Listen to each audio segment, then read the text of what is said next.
Happy Monday, everybody. Just after 12:30 here on Live Impact News on WCNC Plus. I'm Jane Monreal. Thank you for joining us for this afternoon edition of your live streaming show on the Plus, where we cover a lot of local news coming in live. And now that we're in the afternoon, we're going to have some Zooms and conversations coming up with some local agencies because of this weekend's snowy weather. So we're going to check in with SCDOT, SC Highway Patrol, NCDOT. We talked to CATS this morning. Hopefully they are back up and running. They had a couple of stopped services, and they should have reopened around noon today, hoping for that continuing sunshine to melt things here in the Charlotte Metro. So we'll check on that. We're also following news now of the mother of the Today Show's anchor, Savannah Guthrie. Nancy Guthrie missing, and local law enforcement there in Tucson, or Pima County Sheriff's Office, conducting a press conference that wrapped up just moments ago, where they are now investigating Nancy Guthrie's home as a crime scene, saying, quote, "We do in fact have a crime scene. She did not leave on her own. We know that." They did not provide any additional information, but we know that this is still unfolding, and we will continue to follow this story as well. We're going to bring you that press conference here in just moments. But first, I wanted to talk about and go into some of our live cameras right now, because we, of course, are counting down to the Super Bowl Sunday, and it is happening in the Bay Area. So they have like this welcome to the South, to the Bay Area press conference. Let's go ahead and look at that and listen in on Live Impact News on WCNC Plus. It is super awesome to have a Super Bowl and host a Super Bowl. That is the pinnacle of what an athlete is looking for. But being there yesterday on the field and what the Super Bowl means to the community, it's this week-long event where, like we've said before, the world has eyes on it. And it's an honor to be a representation of that and what this community means to me personally. It's given me everything. So I can't wait to see what the Bay Area has in host for you guys and the world as everyone descends on San Francisco. But it's a beautiful place and I love it. Thank you.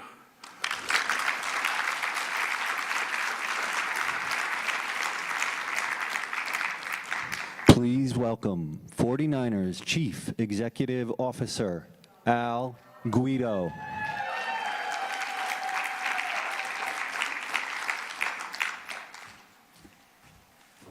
Wow. Look, thank you so much for having us, and I appreciate you sitting through this. But I'll tell you, for me, this started a decade ago after Super Bowl 50. And it really, in earnest, started about 5 years ago when I sent gifts over to the National Football League saying, come on, you got to come back. To do that, though, you need a team. We talk a lot about team in sports. And in football terms, you need a quarterback. I think we got the best quarterback in Zayleen Jan Muhammad. She put together an unbelievable team to pull all this off. What's different about Super Bowl 50 to Super Bowl 60? With all due respect, I love our mayor. Congrats, Daniel. Z's doing a great job. But what's different for me is the people that we get to do it with, too. Jed mentioned this. I'm staring down here at members of the Bay Area Host Committee Board, which represent the best of our community and all of the other teams in the region. Please give them a round of applause.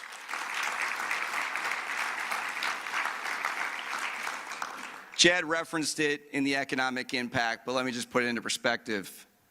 $500 million will flow into this region. Over 10,000 jobs will be created. And that's just the start. Brandon Schneider and the Golden State Warriors put on a great All-Star game. I know that we're going to put on a great Super Bowl. And a couple months from now, we'll host the World Cup, being the only region and only stadium to host both in the same calendar year. As I mentioned team, you need a team to pull that off. We need our public sector, and I'm proud to say the entire Bay Area Caucus signed up to support our efforts. You need all the volunteers, you need the board members, but you definitely need the support of your corporate community. And with that, I would like to introduce two people who have been wonderful to the Bay Area Host Committee, but what they do on a daily basis, serving the community, being stewards, hiring great leadership, supporting our efforts on a daily basis is just fantastic. So with that, I'd like to welcome CEO of Genentech, Ashley McGargy, and I'll make sure I get his title right today, which is important, CEO and Managing Partner of Google Ventures, David Crane.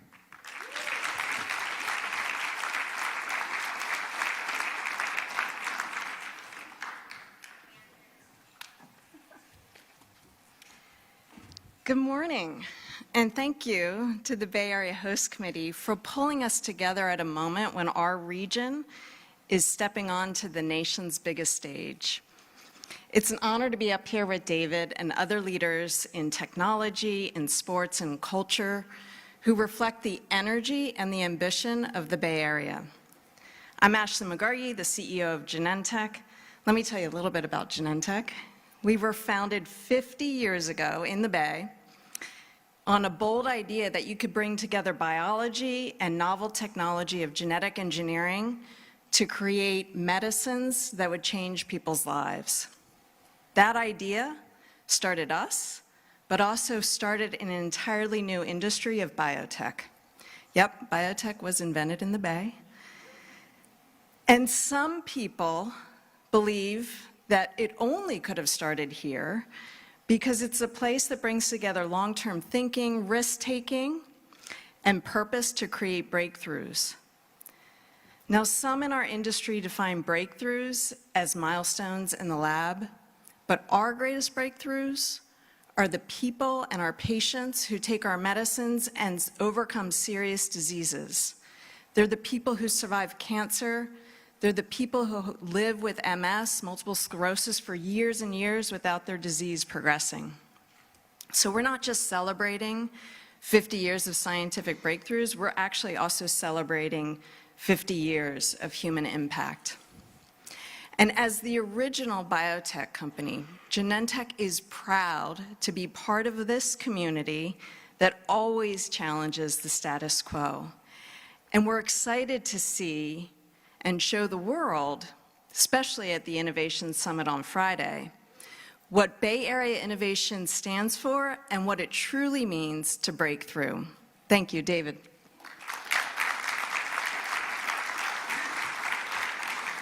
I just noticed there's a robot to my left that's looking at me ominously and trying to understand if I'm thirsty or not. I'm a little bit uncomfortable, so apologize for that for a minute. Welcome, everyone. Thank you so much. I think it's important that we spend a second to really process a little bit deeper about where we are and what it means to have a Super Bowl in the Bay Area. The Bay Area is the birthplace of modern innovation, as evidenced over here. Our startups and world-class global companies combine cutting-edge research, capital, and a culture that encourages creativity and constant experimentation. Our founders are wired to ask questions and challenge legacy systems. We tackle problems that we don't entirely understand, and we tackle them with a kind of creativity and persistence and restlessness that enables us to create solutions to problems we don't even know about. We call these moonshots. This mindset constantly produces platforms, not just products, that make life better for billions of consumers around the world. This same region, the Bay Area, we built the internet, we built the cloud, we are building the future of AI, and we're also shaping the world and how we see and experience live sports. Hosting the Super Bowl here in the Bay Area means showcasing innovation where it's born, not imported. Thank you.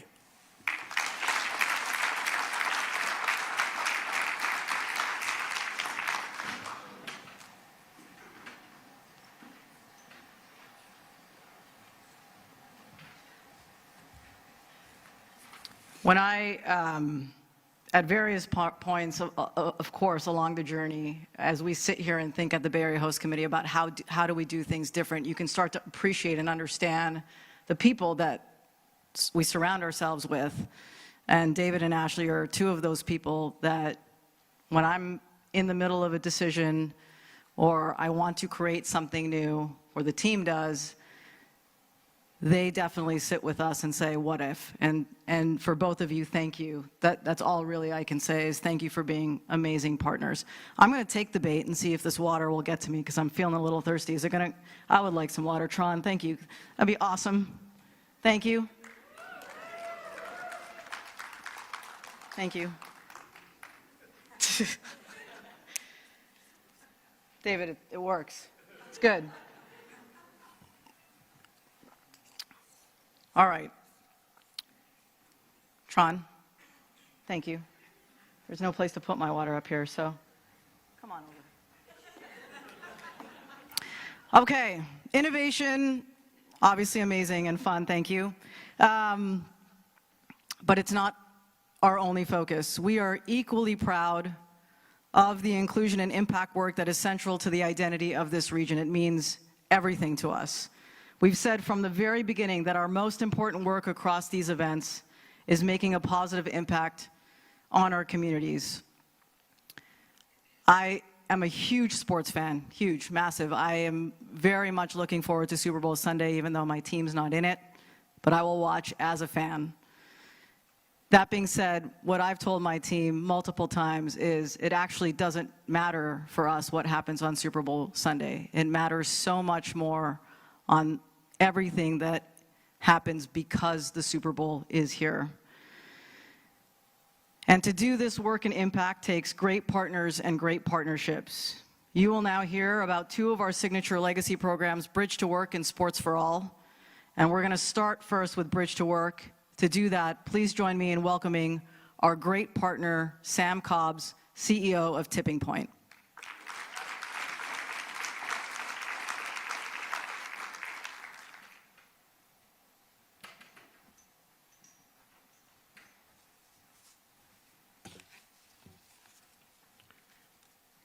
Good morning. When the world comes to the Bay Area for moments like this, whether it's the Super Bowl, NBA All-Star Game, or the World Cup, it gives us an opportunity to showcase who we are to the world. And time again, we've shown up and met the moment. At Tipping Point, we knew that partnering with the Bay Area Host Committee and our community collaborators to launch Bridge to Work was a chance to build on the legacy that was started 10 years ago. That Super Bowl 50 set a huge precedent. And this Super Bowl 60 will take that even further. It is a chance to use the power of major sporting events to create real opportunities for people who call the Bay Area home. When this idea was brought to us, we were thrilled because it aligned with the belief we hold deeply, that impact doesn't happen by accident. It happens when our community comes together to build systems that open doors for people who have too often been left out of moments like this. The Bridge to Work program, a first-of-its-kind initiative, is creating immediate access to paid work during major sporting events. In partnership with Barry Hathaway and organizations like Job Train, we're connecting participants to training, support, and pathways to stable, long-term careers. And the results speak for themselves. During the All-Star Game in San Francisco, the majority of program participants completed their roles and delivered at a world-class level. So much so that the NBA has expressed a desire to expand the program beyond the Bay Area. What's most exciting is that the work doesn't end here. This week, we're expecting nearly 275 participants to be employed throughout many Super Bowl festivities, including Dummy, Ballerina, a first-generation college graduate whose journey speaks to what's possible when individuals are given the opportunity to invest in themselves. And looking ahead, we have the World Cup in a few months. Bridge to Work is quickly becoming a blueprint for how the sports industry and other host cities can create lasting impact for local communities through mega sporting events. I'll now hand things over to two standout athletes, leaders who reflect the spirit of impact in our communities, leaders who are using their platforms to expand opportunity and inspire the next generation. Please welcome Andrew Luck and Leo Kalamatangi. All right, that's a live press conference out of Santa Clara, where they are having the Super Bowl Sunday, and you can watch it here on WCNC Charlotte. I like the woman asking for the water on the robot. Something I didn't expect to see, but it is very Bay Area. Very, yeah. Very tech. You might as well, if you're going to have show it off. Google as your neighbor. Yeah. Mr. Google, grab Mr. me Google. Anyone here can grab? No? No walking No. chairs? No. Okay. All right. Well, we tried. We tried. But for now, what we'll do is take a break here on Live Impact News on WCNC Plus.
At 12:48 here on Live Impact News on WCNC Plus, I mentioned here at 12:30 that a press conference just wrapped up out of Pima County, Arizona. This is in regards to the mother of the Today Show's Savannah Guthrie, who went missing, last seen Saturday night at her home. Pima County Sheriff's Office wrapping up this press conference. Let's start to play back this conference that just wrapped up, and we'll get you caught up with their very latest in the investigation. You're watching Live Impact News on WCNC Plus. Yesterday, we got a call to the Guthrie residence that Nancy Guthrie, 84 years old, was missing. We expended a lot of resources for a missing person that we typically always do. Our search and rescue volunteers, our search and rescue teams, other agencies, Borstar from Border Patrol sent their canines out. They worked tirelessly all day yesterday and all day tonight. I'm sorry, all day yesterday and all last night.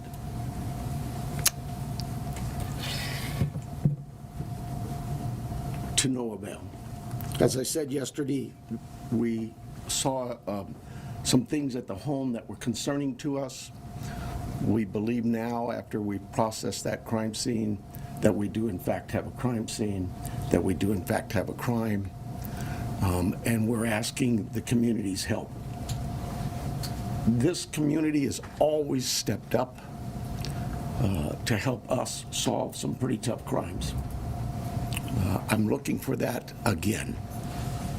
This is a 84-year-old lady who suffers from some physical ailments, has some physical challenges, is in need of medication. medication that if she doesn't have in 24 hours, it could be fatal. So we make a plea to anyone who knows anything about this, who has seen something, heard something, to contact us. Call 911. We don't need another bad tragic ending. We need some help. Our team is the best. I couldn't speak any higher. I think you know that. We have done some great work with our partners in the Valley. You know, this community, I have to give a lot of thanks to our law enforcement agencies all across this valley, whether it's the Tucson Police Department or some of the smaller agencies. They've all reached out. They've all offered to assist. The FBI, all of them. We work so close with them, and they are all plugged in. We'll continue to work closely with them. But what I really need is I need this community to step up and start giving us some calls. Let us know if you've seen something. We are right now at a time, and I apologize, everybody tells me I talk too softly. We are at a time where, in this investigation, we're now moving forward where we need to depend on technology. You know, our license plate readers, our camera systems throughout the community, anything, everything. And we will download all that data we have from the home, from different pieces of technology we've gotten, and we will use that to our advantage. But the reason I bring this up is that, you know, I'm a cop. I hate politics, but I have to remind our political leaders that they need to quit this banter of every time law enforcement leaders come to you for a need, that you give up these ridiculous remarks about how it's going to be misused. AI is a bad, evil word. The cameras are very bad and evil. I'm tired of that. Those tools in the right hands, with the right minds and the right approaches, are extremely valuable to solving crimes just like this. We need this. We need more staffing. We need a lot of things. But what I really need is I need the community's help with this. So I want to make sure I didn't, before I take any questions, it is a crime scene. We know that. She needs her daily medication. And anybody that sees anything that even looks, hey, maybe that's her, just take a quick picture, take a video, send it to us. The number is real easy here locally. It's 911. You can contact our 88 Crime and remain anonymous. You can call me, anybody. I am here to take any questions you may have. It will be a little limited. I apologize for that, but we do have a crime that we need to protect its integrity. I have here Sergeant David Stivers from our homicide team. He has been up all night, so bear with us if we are a little bit fuzzy in our answers or responses, but we're both here for any questions you may have. Let's start, please. Recognizing your limitation. And we'll get back to that press conference out of Pima County, Arizona, missing mom of today's show's Savannah Guthrie. After the break, you're watching Live Impact News on WCNC Plus.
At 12:57 here on Live Impact News on WCNC Plus, we thank you for joining us this afternoon. A Monday following a very snowy weekend, and our majestic storm had this report earlier to talk about our latest totals and what we could look forward to perhaps into the rest of the week.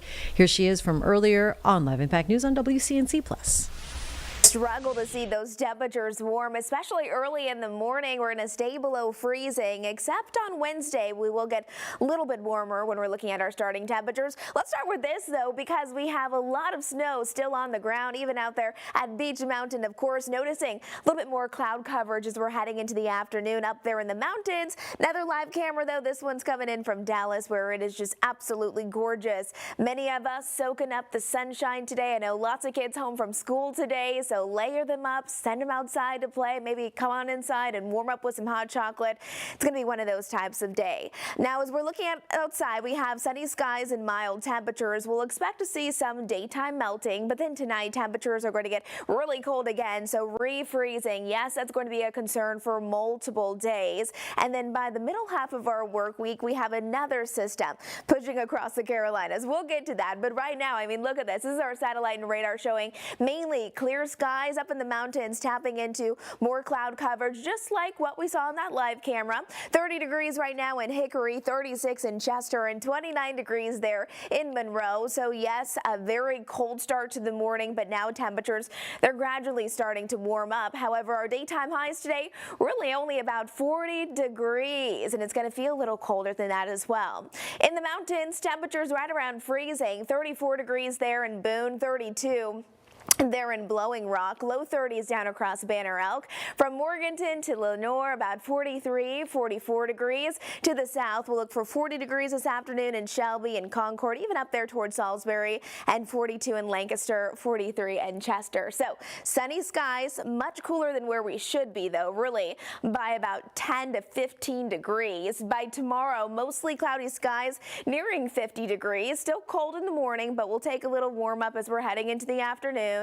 And then Wednesday morning, we'll start out at 39 degrees. And then our afternoon highs still struggling to warm, but that's going to be our next best chance to actually see rain showers this week. No rain today or tomorrow. Really, it's going to be Tuesday night and into Wednesday that next front pushes through. Back behind it, we have nice dry conditions. Let's go ahead and take a look at our futurecast hour by hour. Here's 4 o'clock in the afternoon. Still an overall cold day, but at least we have the sunshine outside. Heading into tomorrow, here's 7 o'clock for your Tuesday, waking up still below freezing. However, cloudy conditions will persist through much of our Tuesday. Notice, though, as we're heading through Tuesday night, that rain starts to move through along I-40, I-77, really seeing it there. Overnight and into Wednesday, we'll start to see some rain showers push across the Queen City, but by 7 o'clock on Wednesday, maybe we're getting those kids ready to head back to school or you're heading back to work. I think we will still have some rainy conditions at times. This takes us through our lunchtime hour on Wednesday as well. But then watch what happens. We could have some cold air that starts to transition that rain into some snow. Mainly it's looking north of Charlotte, but it's not out of the question that we can see a wintry mix of rain showers and a few snowflakes. Nothing like what we saw on Saturday, though. Over the next 10 days, there's our daytime highs. 40 degrees today, warming up just a bit tomorrow. By Thursday, a high of only 41 degrees. And then look at those overnight lows. This is why we're concerned when it comes to that refreezing, especially overnight tonight and into tomorrow. Wednesday, stay close to our weather team. We'll be tracking that next storm system for you. But in the meantime, here's our Jerry Hunt Super Center 7-day forecast. Again, today is all about the sunshine, the cold weather. We're seeing some of that snow starting to melt. Watch for those slick spots tomorrow. And then this upcoming weekend, if you're already thinking about the weekend, overall it looks pretty mild. Who's not thinking about the weekend on a Monday? That's right. It's what gets you through on a Monday. Here at 101 on Live Impact News on WCNC Plus. So wrapping up the second wintry event of the month. Well, what? Yeah, we went into Feb 2 in a row. Right? It's kind of blended together right now. It really Jane, is. I'm It's not just gonna become lie. one icy, sleet-like, snowy weeks and weekends is what we are dealing with. I want to let you know we are confirming Anson County schools are on remote learning tomorrow, Tuesday, due to unsafe road conditions. That just coming in. Also, Burke County schools confirming all will be remote for students and staff tomorrow. So There you go. All right. So with this weekend, the Charlotte Metro saw record snowfall, and of course that affects our Carolina, South Carolina. South Carolina Highway Patrol troopers working around the clock as well. Joining us today is Master Trooper Hannah Davidson. Thanks for joining us this afternoon. How are you? How are you hanging this weekend? Good afternoon. We're doing good. We're making it. Yeah, I know. We are making it is the way to say it. Give us an overview of how this weekend went for South Carolina troopers. We keep the mentality always could have been worse. I believe most people listened to what we had to say, and it wasn't quite that bad. We had about 131 collisions in our Troop 4 area, which is 7 counties that we cover in Troop 4. And then we assisted over 90 assist motorists. So aren't bad numbers, that they could have been a lot worse than that. Yeah, what is the usual call volume for a weekend then, and how does this compare? It was about average, really, for the number of collisions. Now, the assist motorists were up because most of these collisions that we responded to were just vehicles that spun out into the snow and couldn't get back out. So we didn't consider that collisions. We considered that assist motorist. Oh, okay. So that is the most common type of incident. Again, we talked about this like the weekend before because of the ice. So this was similar types of driving conditions for you? Yes. It was mainly just people just spinning out, going a little too fast in the snow. Thankfully, we didn't have any serious collisions, not very many injuries, and thankfully no fatalities. Oh, that is good. What are drivers doing wrong in this weather? What kind of mistakes are they making out there? A lot of people, and actually most people, don't know how to drive on black ice. That's the biggest thing, especially early morning hours.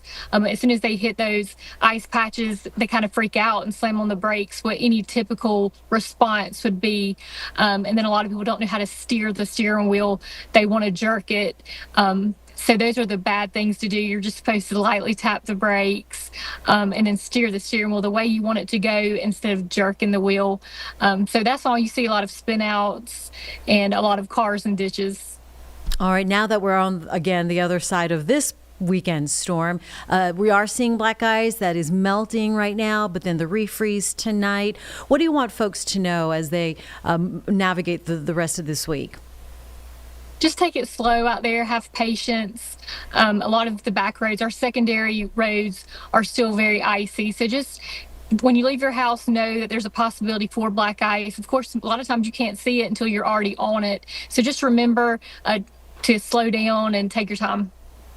All right, Master Trooper Hannah Davidson, thank you for coming on the Live Impact news stream with us with a little bit of a debrief for the weekend. Doesn't sound like it was too bad.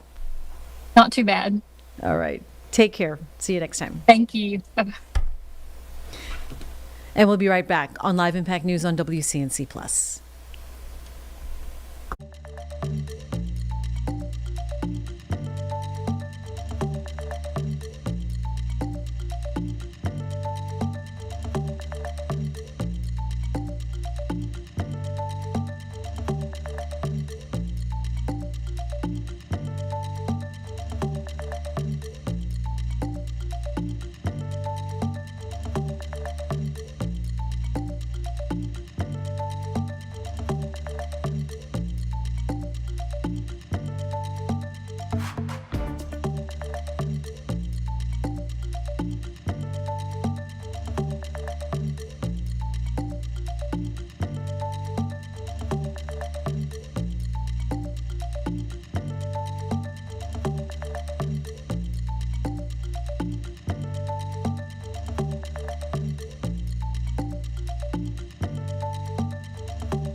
At 107 here on Live Impact News on WCNC Plus, a sneak peek right now is what you saw, but we'll go ahead and take you live to an initiative launch.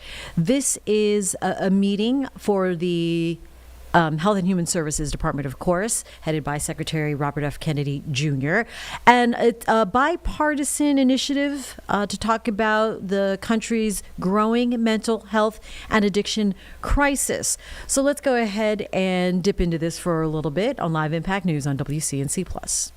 You have been partners for us in that effort, but I just can't thank Tom enough. And I'll just conclude with this. You know, many of you may wonder, what am I doing up here with someone that I share in common very little with politically? And I'll just answer that by telling you a story. In the years since I left Congress, I took up the fight against commercialized marijuana, and I fought sports betting and the problems with gambling in this country, both of which are new addiction for-profit industries that are really compromising the health and well-being of our fellow Americans. And guess what? Fox News used to love having me on. They used to love having me on because I was like a Democrat that talked against marijuana. They said, we got to have that guy on here. So I went on all the time. But what always surprised me is when I got off Fox News, and of course I would check my phone for messages, my phone lit up. And it was all my fellows in recovery. And I'm thinking to myself, that many people in recovery are watching Fox News? So it was a real awakening for me that we really can't be divisive in this issue. We have to be unified because as much as we have our political disagreements, this is an issue that affects every single American, as the Secretary has said. And I really appreciate the fact that he has taken his role as HHS Secretary to put this on the spotlight. And so with that, I'm going to have my friend Tom Kasampis invite the Secretary to have a fireside chat around all of these issues and the new initiatives that have just recently been announced. Thank you so much, Tom. Well, Patrick, before we have the Secretary on, I just want to say one thing. First of all, welcome to all of you. We're all here because of your leadership. So I think we want to give Patrick an extraordinary round of applause. He has brought all of this together for us to focus on and make a difference. And now we're going to welcome the Secretary of Health and Human Services to the stage. Welcome, Secretary Kennedy. Secretary, good to see you. Good to see you. Well, thank you so much for being with us at our launch for Action for Progress. This is such an important issue. As you and I have talked, and you've said so many times, mental health, behavioral health, addiction is really one of the most critically important issues in our healthcare today. And it affects families throughout the country, all parts of families, mothers, fathers, sisters, brothers. It really is so extraordinarily important. And I know how important it is to you, and so we're so grateful for you to spend the time with us today, but also I think to hear from you about why it's important and sort of where we're going with the exciting new announcements that you made just recently around the executive order and the focus that you're taking to address these issues. Talk to us about that. I mean, it's a raw financial issue. It can be reduced to a raw financial issue. It costs about $92 billion a year in direct costs. Sure.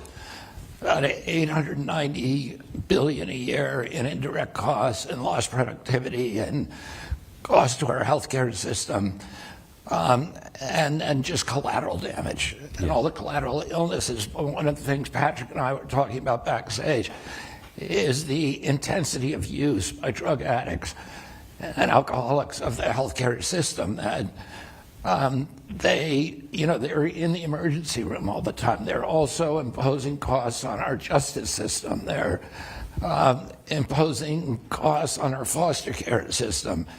They overutilize every aspect of the government, and you get them into treatment and all that stops. And they stop. You know, Patrick was telling me that he went to 17 rehabs, but he was in the emergency room once a week with, you know, everything from kidney infections, contusions on his face from falling. And in 15 years that he's been sober, he's never been to an emergency room. And, you know, I see that. We all know that that's what happens to addicts. They're negative producers, and they're just, like I said, in economic terms, they're drags on the whole system. But also, just for the morale of our country, what we're facing now in this country is we have the worst health outcomes in the history of the world. Yes. We have the highest chronic disease burden of any country in the world. We pay the highest cost, 2 to 3 times what Europeans pay for health care. And we've lost 6 years to Europe in terms of our lifespan over the past 2 decades. We've got the highest infant mortality rate in the developed world, the highest maternal mortality rate in the developed world. And then our, you know, cancer rates, we're having an epidemic of colorectal cancer now among children. And 10 to 14-year-old children in the last decade, colorectal cancer has grown by 500%. Wow. So that is, you know, we have a healthcare crisis, but we also have a mental health crisis. And that's a crisis of loneliness. It's a crisis of despair, of fragmentation, of atomization, of just disconnection from community. And it's being amplified by social media, by cell phones, but also people, when they're disconnected, turn to drugs. They look for something outside of them to fill that lonely hole inside of them. And so, you know, you're seeing record numbers of addictions now. The highest cause of death, overdose, is in children in Americans under 45 years old. And we can't fix that by treating the addiction. We have to treat the causes of it. We have to work on prevention. We have to intervene early, but we have to figure out ways to reconnect, particularly our children, with community. Addiction is about isolation. It's a disease of isolation. Addicts end up alone. They burn their relationships. They lose their jobs. They end up in rooms or jails or institutions or dead. And the ultimate solution to that is reconnecting people to community. And, you know, we have to look at how do we do that. Strategy is about how do we do that. And, you know, Patrick talked about outcome directed strategies, and that's what we need to focus on. The fragmentation is occurring in the response too. The response is, you know, there's no coordination between all of the needs and the institutions that you know, that could help with this problem: the housing and law enforcement and healthcare and mental health care. There's no coordination, and it's a fee-based service system. So people are, just like the medical system, people have an economic incentive to make sure you don't get well. And that's not saying people who work in these, you know, as caregivers don't want you to be well. Of course they do. The system itself is designed to keep you sick. Every time you relapse, the rehab makes more money. And the costs go up, and the insurance companies, you know, you think the insurance companies are going to lose money every time you go, but they're looking at the entire cost, because they collect friction from those costs. It's like Lloyd's of London. Would Lloyd's of London rather have 1 boat sink a year or 100 boat sinks a year? They'd rather have 100. Because then everybody is buying the insurance and the cost of the pie goes up and they're collecting friction on it. Oh, everybody along the way is making money on fee-based services, and ultimately what we have to do at HHS over the next 3 years is do everything we can to switch the model at CMMI and CMS and HRSA and SAMHSA to coordinate response so that somebody is in charge of that addict. Somebody is accountable as he moves through the system. And to move to outcome-based services where people have an incentive to make sure you don't relapse, that there's a strong economic incentive. You get paid one price for treating that individual, and you follow that individual for 3 years, and you're responsible for all the costs. And that will bring down the cost, because then people will look. We have lots of evidence-based treatments. We know what works. We're not doing it well because nobody has an incentive to do that, and so there's no accountability. And we were talking earlier as well, Secretary, about the disconnect between the sort of mental health and the physical health. And as you've just described, the opportunity to make sure that all of that is incorporated in as people are cared for. So it's not just separated, but how does the mental health affect the physical health? And so that there's actually an integration of services. Yeah, I mean, we need to integrate services. And that's, you know, the Great American Recovery Act is an effort to begin that transition. Yes. The Streets program, for example, is based partially on the program that was modeled in the Netherlands, where we go out, we bring together law enforcement, we bring together mental health, we bring together counselors, we bring together housing, and we intervene early. We try to get to that addict as soon as, or people with mental health problems as soon as possible. We find them on the street. We move them from crisis to detox, to treatment, to housing, to employment, and ultimately to reconnecting to communities and to self-sufficiency. Well, as you can imagine, everyone here is very excited about the Great American Recovery Initiative. And so hearing more about it and understanding how you're taking this on and moving it forward is really extraordinarily important and very exciting to all of us who are concerned about these issues. You had talked about the Streets program. Tell us a little more about Streets. And then sober housing, I think, is also a very important part of this that I know you're very committed to as well. I mean, the Streets program begins with a $100 million program that's going to be distributed to 8 pilot programs, regional pilot programs, where we will coordinate the government. The insurance companies don't have any. The insurance companies have your life with them is very short-lived. You move from one to the other. They're looking at they're looking at the costs over 1 year, and we need to extend that periphery, the periphery of that horizon, so somebody is looking over the costs over 3 years and the entire cost. And right now the fiduciary for addicts is CMS. CMS only is looking at the cost savings to the healthcare system. That's all they're concerned about. And nobody's looking at the broader cost savings. So for example, law enforcement. We're bringing all of these agencies together. We're going to do a study that looks at the entire cost of the addict over the lifetime of the addiction, so that we can demonstrate savings over time to justify the cost of this program. The Streets program, as I said, it's a $100 million program. It builds on a $45 million program that we gave this year for sober housing. And I'm working with Scott Turner at HUD to revolutionize sober housing. I'm a really strong believer in sober housing. I think we need to not just treat the addict and then put him back into the environment that was making him sick or contributing, let me put it this way, contributing to his sick illness.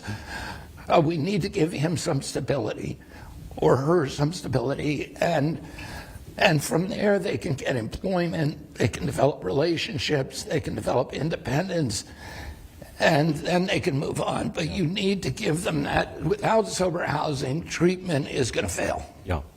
Well, this is a whole new approach, as you're describing, which is also so tremendously important, and the difference between other programs from the past and sort of where we're going into the future. under your leadership, and it really is a very important and exciting part of this. We'd also talked a little bit about integrating some faith-based initiatives within this whole arena to help sort of address these issues. Talk a little bit about your thoughts about that and how that plays a part of this. Faith-based initiatives work, and that's, you know, they're scientifically proven to work. Oh.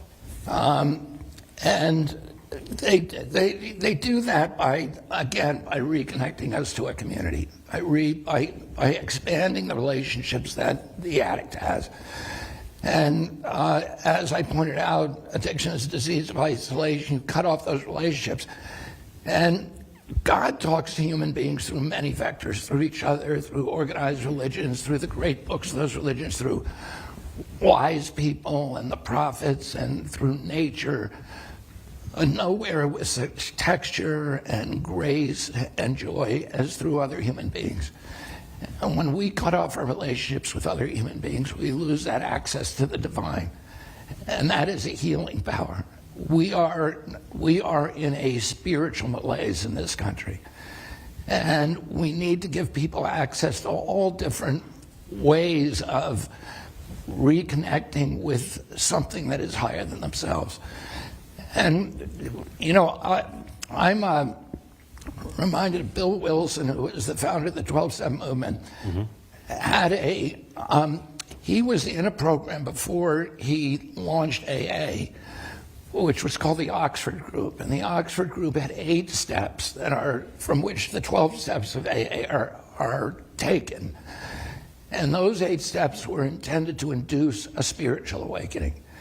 And Bill Wilson had that spiritual awakening, and his compulsion to drink, which he'd been fighting for 40 years, suddenly just went away, just miraculously. And he could not imagine that he would ever take a drink again.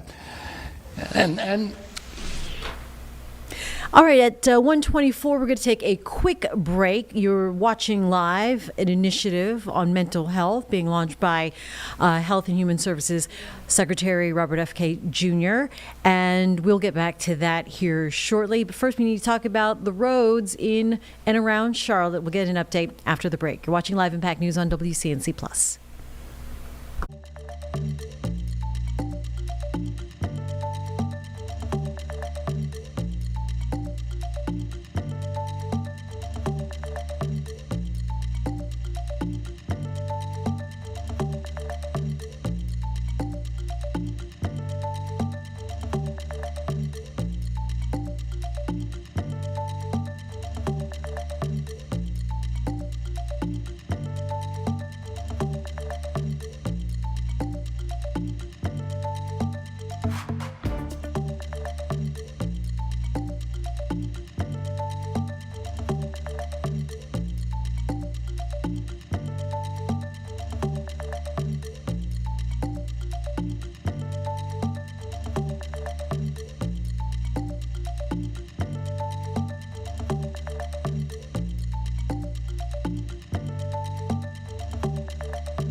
Time right now is 1:26 on Live Impact News on WCNC Plus. I'm Jane Monreal. So after this snow, which many of you enjoyed, a lot of other folks did not because you were stuck spinning out, literally spinning your wheels, and trying to avoid all travel altogether on the roads, which actually might be a good idea in some areas.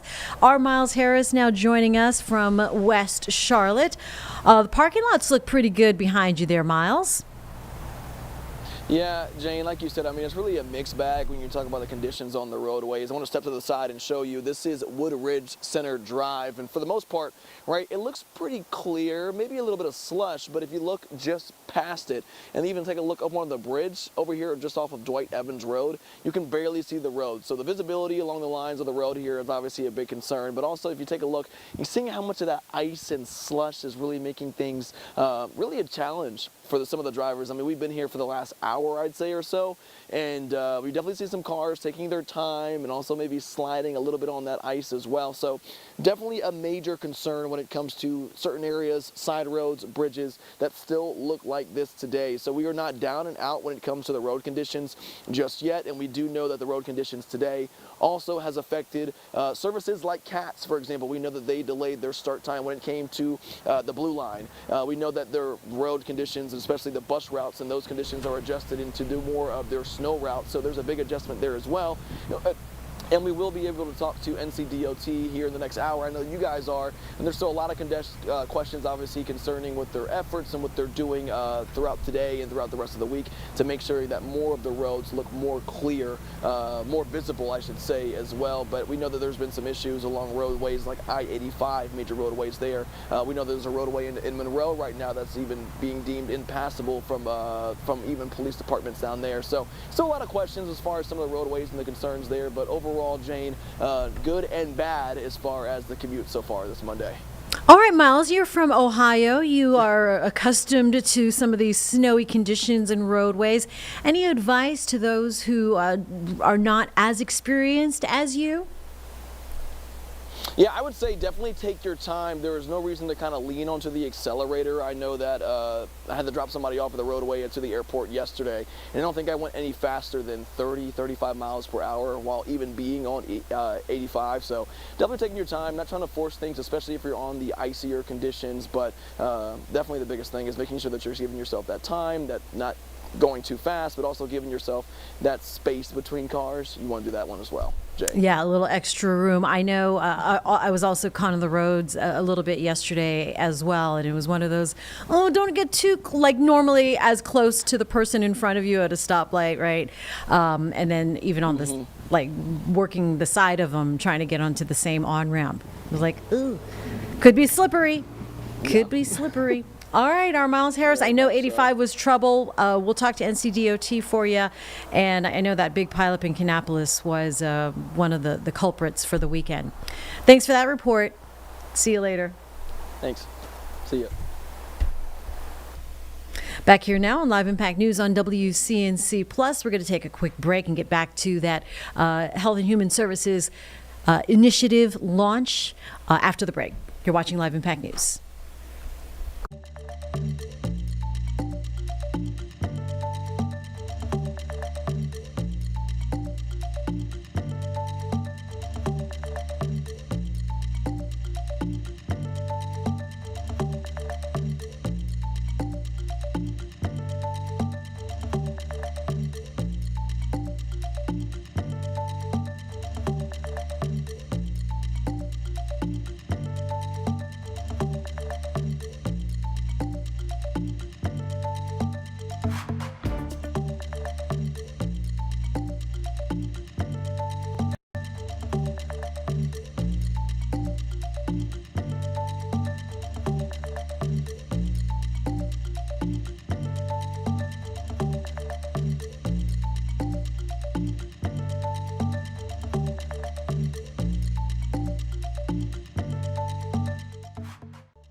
Welcome back to Live Impact News on WCNC Plus at 1:32. I'm Jane Monreal. Get you back out to the Mental Health Initiative launch with Health and Human Services Secretary Robert F. Kennedy Jr. You're watching Live Impact News.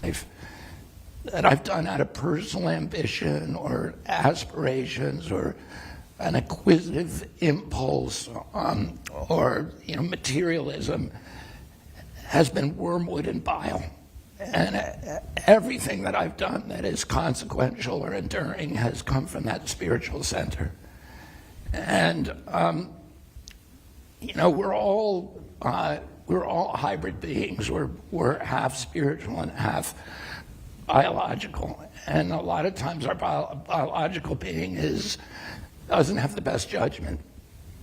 And the challenge is, how do you walk with one foot in the spiritual world and one in the biological world? And the answer to that is that you have to be disciplined about keeping yourself spiritually fit. Mm-hmm.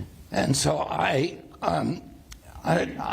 make a big effort to do that in my own life, but it also gives me an understanding about what that takes to, for an addict who's out there, who's hopeless, mm-hmm. who's irritated, discontent, who's lost all of their touch with their own humanity. Yes. And how do you bring them back into society? And how do you give them a chance to fulfill their God-given potential and give them a sense of purpose in their lives? And it begins with these little steps of giving them the opportunity to be useful to other human beings. Right. The other area that you've mentioned oftentimes is the importance of prevention, working to make sure that we can prevent these things from developing into the crisis points and crisis response as well.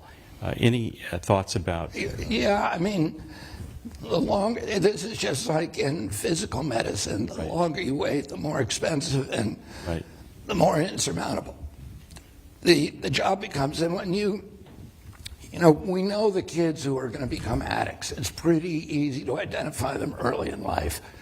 They're acting out. They're having contact with the criminal justice system. They're getting thrown out of schools. They're getting in fights. And you see these things happening, and we need to start doing the interventions then, when there's still neuroplasticity in their brains, before they've internalized the pathology and locked themselves into behaviors that are very, very difficult to break later on. But we can break them early if we identify them early. Yes. And that's one of the issues with one of the aspirations of the Streets program, to find people as early as possible. But also, we're taking a number of other steps to make sure, to identify kids in foster care who need help, and provide them with help before they have encounters with the criminal justice system, with hospitals, with medical care, et cetera. Right. So as you look ahead, Secretary, thinking about the future, in 5 years in America, what progress do you hope you'll see as a result of this work? How do you see that progress moving forward for our? Well, I'm hoping that we've at least by then gotten a series of models around the country in states and cities of things that work, so that we know how to do them. We know how to bring the insurance companies in. Yes. We know how to do early intervention. We know how to unify the response across all the different agencies. And we know how to. We've developed ways of following the addict for several years and having somebody take ownership of that addict and say, okay, if I pay you as a rehab, I'm not going to pay you, a daily rate, so that the guy relapses in 2 months and you get paid again. I'm going to pay you one cash disbursement for him for a year, for 2 years, or 3 years. Yes, and really manage the care. Right, and you manage all the care. Yes. You're responsible for that individual, so if he shows up on your doorstep again, you're going to lose money. Right, right. And that gives the economic incentive, the financial incentive to that rehab to do everything in their power to make sure that that addict does not return. And when you align the economic incentives with the healthcare outcomes that we're looking for, right, behavior will change. And that is what we need to do. And that misalignment, is pervasive throughout the healthcare system in this country. And it's why we're paying so much for healthcare, because people are not getting paid to make patients well. Everybody in the system, the insurers, the hospitals, the doctors, the pharmaceutical companies, are all making money by keeping us sick. And, those economic incentives filter down and they change human behavior. And we're not going to do anything without, the easiest way to change behavior is to rationalize the financial incentives. And right, once you do that, everything else is just going to follow naturally. Now, people are going to be incentivized to identify the interventions that actually work. Yes. And to implement them. And the companies that don't do that are going to go out of business. And the companies that do are going to stay in business and flourish. And all the things that we're chattering about, nothing's going to work unless we realign those incentives. It's absolutely critical that we do that. So, we all have our thinking caps on every day about how do we do that? How do we do models for this? How do we, how do we rationalize the economic incentives so that they're aligned with good healthcare policy and good health? Yeah, well, that's, I think everyone in this room, and certainly the work we're doing for Action for Progress under Patrick's leadership, is really focusing and aligned with exactly what you're saying. So we are really grateful to you for your leadership and grateful that you're moving forward with all of these initiatives that we can work with you on and be supportive of and really transform the mental health addiction care that we provide in this country. It really is an exciting opportunity. Thank you very much, Tom. We're about out of time. I just want to say one personal thing at the end. The Secretary and I have known each other for, most of our lives, actually, since we were kids. At least 50 years. At least 50 years. When I was talking about doing this, my colleagues said two things. Don't call him Bobby, and don't start talking about Hickory Hill and Hyannisport stories. So we stayed away from all of that. But what we didn't talk about and we touched on was, I think, the thing that I find most inspiring by this whole discussion, Secretary, is one, your passion and commitment to transforming the system and providing that leadership. But also, if you think about those who are suffering today, right now, struggling the way that you did in the past, and looking at that time to where you are today as the Secretary of Health, influencing the health of millions of Americans, the inspiration and hope that provides is beyond description. So thank you for all you're doing, and we look forward to working with you into the future to achieve these extraordinarily important goals that you've aligned. Thank you very much, Tom, and thank all of you. Let's give the Secretary a round of applause.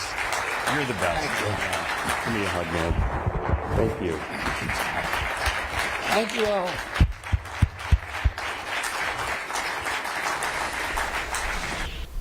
All right, that was Health Secretary Robert F. Kennedy Jr. talking at the Mental Health Initiative launch in Washington, D.C. While he takes a break from the stage, we'll take a break away from here from Live Impact News on WCNC+.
Time right now is 1:44 here on Live Impact News on WCNC Plus. Just wanted to take you around town for a live picture of some cleanup. As we can see those mini plows doing the side streets there, and you can see folks are cleaning things up.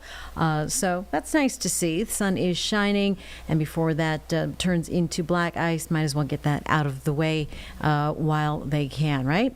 All right, so as we follow weather conditions, and speaking of cleanup crews in our streets, we checked in with CATS this morning, hoping to get the Blue Line service back up and running, as well as the Gold Line, but ice and snow definitely had an impact on that, as well as some of the bus routes. Speaking of CATS, we just learned that Federal Transit Administration audit of CATS revealed that there are 18 areas where CATS safety protocols fall short. So this out of D.C., the FTA announcing in a report that the CATS system has over a dozen areas where they failed to meet federally mandated safety requirements.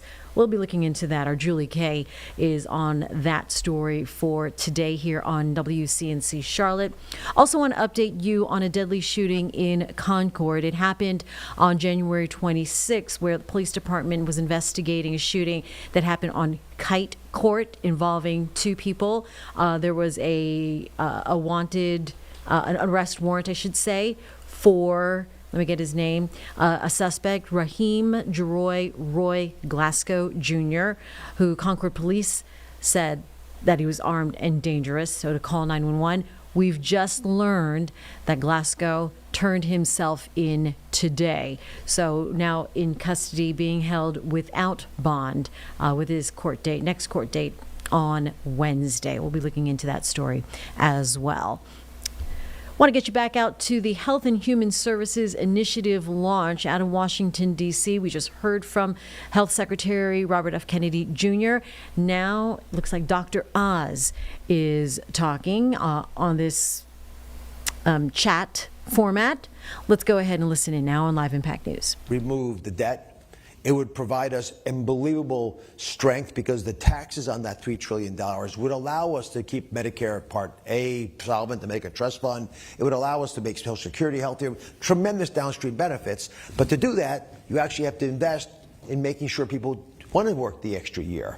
And a major reason people don't take the steps that make objective sense for them or want to leave their jobs early are mental health issues, the purpose of this conference.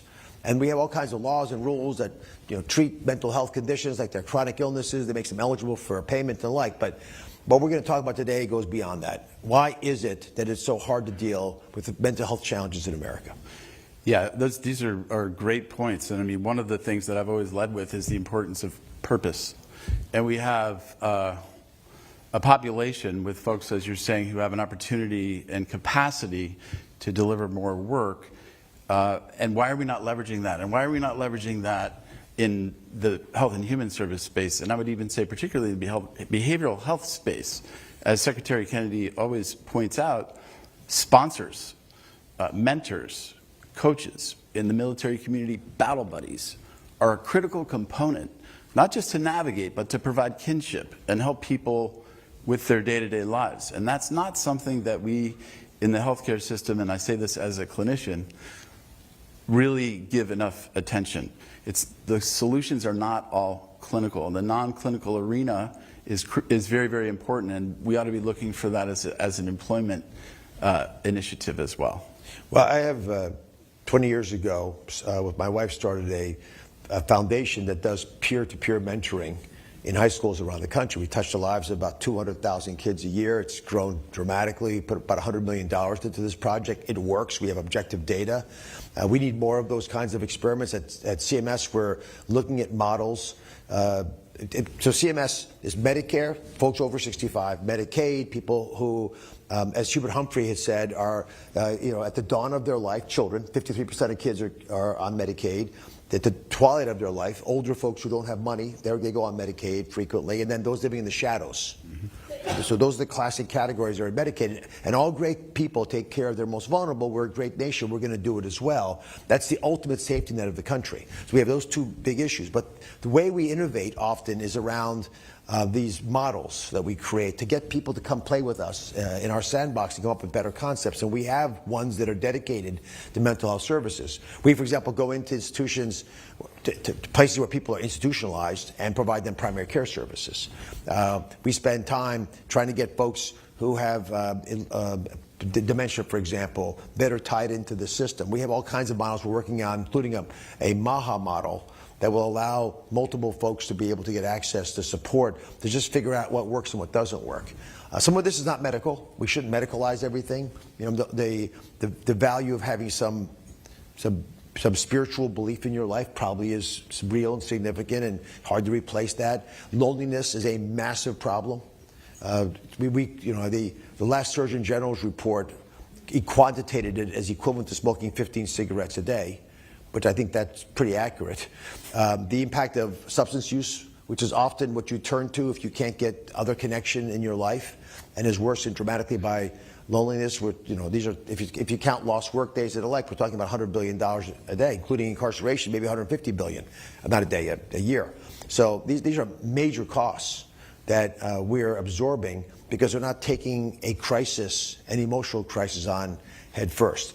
And I point out the fact it's going to have to be multifaceted. You can't just throw money at these issues.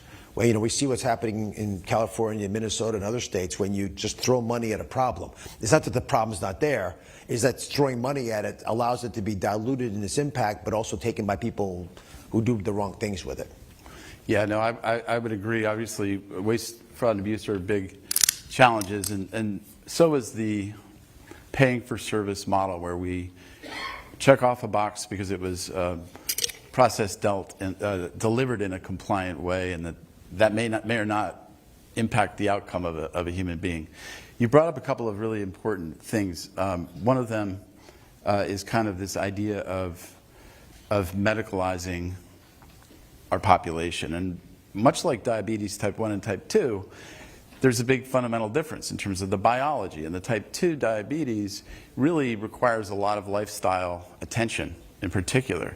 But we don't really think about that so much in the mental health and addictions arena.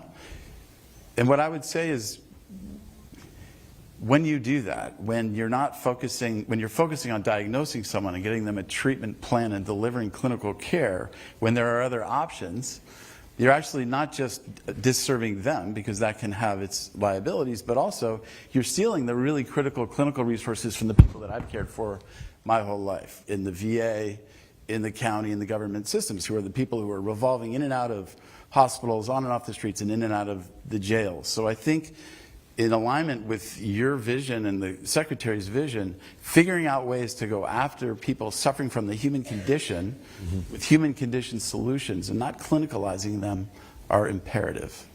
Without question. And I also believe that we have created in our culture an expectation that they're, relatively speaking, quick fixes. They come in the form of small pills or injections. They do tend to be expensive. And there's lots of marketing around these concepts. And I want to be respectful of the fact that there are incredible advances that have been made in our ability to treat cancers and autoimmune problems, in mental health issues as well. But most of these mental health issues are not from a deficiency of some chemical. There's a broader a problem that is existential for a lot of folks, and a holistic approach will work better. But falling asleep is hard to do because you don't actually fall asleep, right? You glide into sleep with a ton of effort. And those of you, how many good sleepers are out there? Put your hands up. There are a couple of them there, right? My wife is a world-class sleeper. I just watch this. She'll take 9 hours and awakes rested and fresh. But that is, our growth hormone is generated by our sleep. Our ability to learn is improved dramatically. Kids who are under chronic stress, their amygdalas don't get the appropriate nourishment, so they don't learn well, which is why kids in these environments, again, we're in schools around the country, it's hard for them to learn, and for that reason they get held back in other ways. So I don't want to turn to medicine to provide all the solutions, but we can provide guide rails. And I do think there are places where we should give credence to treatments that historically have been marginalized. I'll give you a good example. We have 2 large clinical trials now on dementia, showing that there's either, well, let's just to be conservative, there's a slowing down or stopping of the symptoms of dementia. We have tests now that are available, like a test called p-tau217, blood test, you could all get it, that will predict fairly accurately, we believe, that within 10 years you're going to have dementia. A lot of mental health conditions start because you stop having, your complexity management starts falling away. That's probably a better way of thinking about it, I think. Complexity management is something we should sort of enjoy, and you're multifaceted, you're going to get the kids to school, get folks at work set up, that's all, But when you stop being able to do that because you're having cognitive impairment or other issues are going on in your life, you start to get depressed and down. And so it turns out that these clinical trials have resulted in fairly attractive findings. If you have lifestyle approaches that are effective enough that you might want to know if you're at risk, you'll take the test. Otherwise, why would I give you the test? To tell you that in 10 years you're really in trouble, right? Most people are not going to welcome that test, understandably. So we need to allow some of these ideas that our mothers probably could have told us about to be part of the healthcare system, and do it in a way that makes financial sense because they're based on outcomes. You mentioned this earlier, I'm going to highlight this.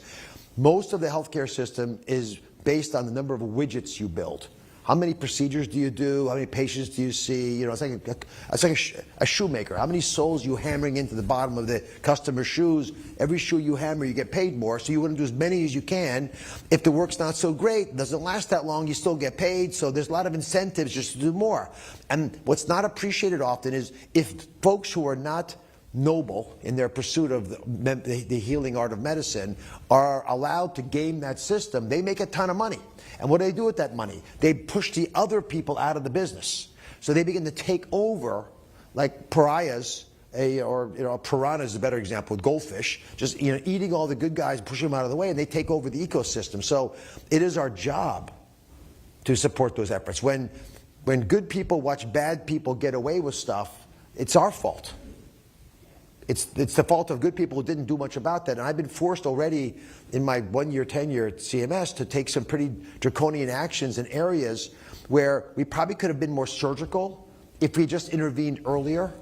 But by the time I got here, so far gone that you sort of have to burn the whole town down because you don't know who's good anymore. And then That is Administrator of Medicare, Dr. Oz, talking on a mental health initiative launch out of Washington, D.C. We'll get back to that in just moments. First, a little break here on Live Impact News on WCNC Plus.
Welcome back to Live Impact News on WCNC Plus. We are approaching at 2 o'clock right now on a Monday afternoon, and just wanted to bring you these images from Charlotte Fire's social media post. They said that they have responded to more than 1,100 calls for service since Friday. You can see all those pictures of the snow and these below freezing temperatures, ice-covered roads, and some serious calls there including 6 working fires, one of them which escalated to a 2-alarm. So in the eyes of Charlotte Fire, that means at least a couple of stations, doubling the staff there to respond to a fire.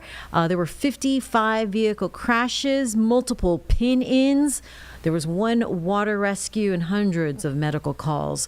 So hats off to Charlotte Fire, keeping folks safe out there. Over 1,100 calls since Friday. So that's why we say, if you don't need to be on the roads, don't be on the roads, because not only do you save yourself any potential fall or concern, but you're also saving that extra call for emergency responders, right? We also are concerned about schools and what that is going to do for the rest of the week. We know today CMS is really, no one has school today, right? Our Jessie Pierre is here in the Live Impact studio now. Hey, Jess, you are covering Charlotte Mecklenburg School District. How are you? I am very well. I know you're making the calls, trying to catch up with everybody. And like you mentioned, yes, CMS and really every school district in our region really decided to close today. Cabarrus County did decide to do a remote learning day, but there's a lot of different things that factor into those decisions, and it really comes down to safety, just like you mentioned earlier about staying off the roads. Same thing about those school buses. Even driving here, I saw the challenges, especially on those secondary roads and those neighborhoods and so forth. Some of the primary roads were nice and clear, but you make a turn off of them and it's like, okay, sir. So you have to definitely be very, very careful out there. So I also spoke to daycares as well. They are also making decisions to close today. And so again, a lot of these districts and daycares and so forth, they start monitoring the conditions and so forth right when inclement weather is forecasted. So they're watching the forecast, and they're watching WCNC to make sure they know exactly what to expect. And then depending on how cold it is, depending on how much snow falls, depending on freeze overs, I think with the low temperatures, that's been the biggest issue, and that's really the biggest concern. A lot of time it's the ice on the roads, and when you have icy conditions, slushy conditions, it just create a difficult, challenging situation for drivers. And depending on those conditions, they can decide to close or, maybe open later, but we didn't have that warm up early enough to really reopen, And so to give time for them to clean up their campuses, their sidewalks, make sure their parking lots are nice and clear and so forth, it's probably best to make the decision to just close for the day. Now, as of for tomorrow, those decisions are still being made. And a lot of times, you can still be waiting into the evening before you hear about school closures and so forth. So, we are still waiting to hear from CMS on their decision. The daycare that I spoke with also, they said it could be as late as 7 o'clock before they make a decision for tomorrow. We do list all of our school closures, delays, and everything on WCNC.com. So if you want to just keep checking that to see if you hear back from your school. We have just a few that have given decisions already. Anson County and Burke County are both deciding to go remote tomorrow. And then Rowan Salisbury schools are closed tomorrow. So, again, they're kind of just coming in. It's still very early, but by the evening, we'll have probably decisions on all of them, because people need to know if they're going to school tomorrow, right? Yeah, they're going to come in fast and furious, and parents, they make childcare plans according to if the child is going to be able to go to school. So I know it's a big weight and points of frustration for many, I'm sure, but all because in the name of safety. Safety, exactly. All right, so while we wait for that, Jess, you are from New York, and so I've been asking all of the folks that, might have experience driving in conditions such as this. What would you suggest? You had to drive, like we talked about, secondary road onto a primary road or vice versa. That can spell trouble in the flash of a second. Anything that you have found in your experience driving around town or in your observations here, excuse me, sir? I think you see a difference in the cleanup, right? And so in New York, they have more resources to get things cleaned up in a different way. And so, you know, you just kind of have to deal with the conditions that you have, you know, and you kind of just have to pay attention. And, you know, if it's just safer because you don't have the experience, you don't have the proper tools, wheels on your car and et cetera to drive, then you probably should stay home. When I took the roads today, it was just slow and steady. That's my tip and advice for the day. And even when you're getting to a stop, I'm stopping a little bit or starting to slow down a lot more sooner because there's that little bit of sometimes slip right at the end. And, you know, and if a car's coming on the opposite direction, you know, we don't want no issues. So that's right. All right. Just being careful, being extra cautious. Extra careful. And we'll just continue saying it anyway. If you don't need to be on the road, again, many of those roads are just fine once you get onto the primary. Exactly. But it's out of the neighborhood or even in the parking lot. It's gonna take a minute that for little the crews slip to get there. Yes. Yeah. And then with the temps too, you know, it's getting harder because when the snow was coming down, it was beautifully fluffy and like boop, boop, boop. Yeah, gorgeous. But different thing today. Right. It is. Even stepping out of the car today, it was like, yeah, you know, caught I slipped in myself the parking lot. real quick. Full transparency, I slipped. Oh, I busted my Carlene. butt in the parking lot. Oh. I did. I'm fine. Good. Everybody, I'm fine. Yes, But good. like, Yeah. it's like an eat moment, you know. My dad called me, and so they're in New York, and he called me. He said, "Hey," he called me yesterday and said, "Jazz, go clean your car now before it gets into freeze mode and etc." And I said to myself, "You're right, Daddy, because it's gonna be." I call him Daddy. I call my dad Daddy. Because of the, you know, it would be a harder situation in the morning to clear out your car harder and so forth. So it was nice and freshly clean. Beautiful. But and he also told me to warm up the car just to let it run and then so forth. But like under it, when I left this morning, there was a lot of ice. Yeah. You know, so I cleared it all. Right, by kind of the skirts or the door. Exactly. So just again, you just kind of have to be careful. Right. And Greg took care of my car. Kind of same like your idea. dad did a warning. Greg went out there with the broom and covered up, you know, took all the snow off of my car. And thankfully I was parked in the sun, so it kind of also helped. So I had a nice, clean, honestly clear car this morning, and everybody else parked around me still had a nice thick thing of snow on their car. See? Good And enough. compared to last weekend, you know, even from the hotels and everything, I mean, my car was completely frozen. Yeah. All around. It's a whole different thing. Right. You know? But we ended up getting, I think, warm day. Like, it was pretty warmed up pretty quickly. Yes. The next day. Yeah. You know, On warm. Monday. I know. Above freezing. Compared to this time around. So That's true. That helps. Because, too, when your doors are frozen and the handles and you try to yank it open, that's not good. No. You could rip the handle off. Yes. We don't want that. We don't. We So need, don't even go to it. We need our Leave handles. your car alone. Stay home. Stay at home. Like I said last time, take out the board games. Yeah. Yeah, you got a good Play one? with your family. Read. Do something. I'm a taboo girl. If I can get a nice group together, you know, Okay. I love taboo. Jenga. Oh, you know what? I lied. else? Dominoes. Dominoes, good old bones. Yeah. Dominoes. There you That's what go. we do. All right. I got the Connect 4, but I have that too. Oh, I have that too. it's way old. I love the games. All right, very good, Jesse. Thank you very much for coming in here to Live Impact. We're going to have you on Live Impact, not Live Impact, Charlotte, WCNC, Charlotte. At 4?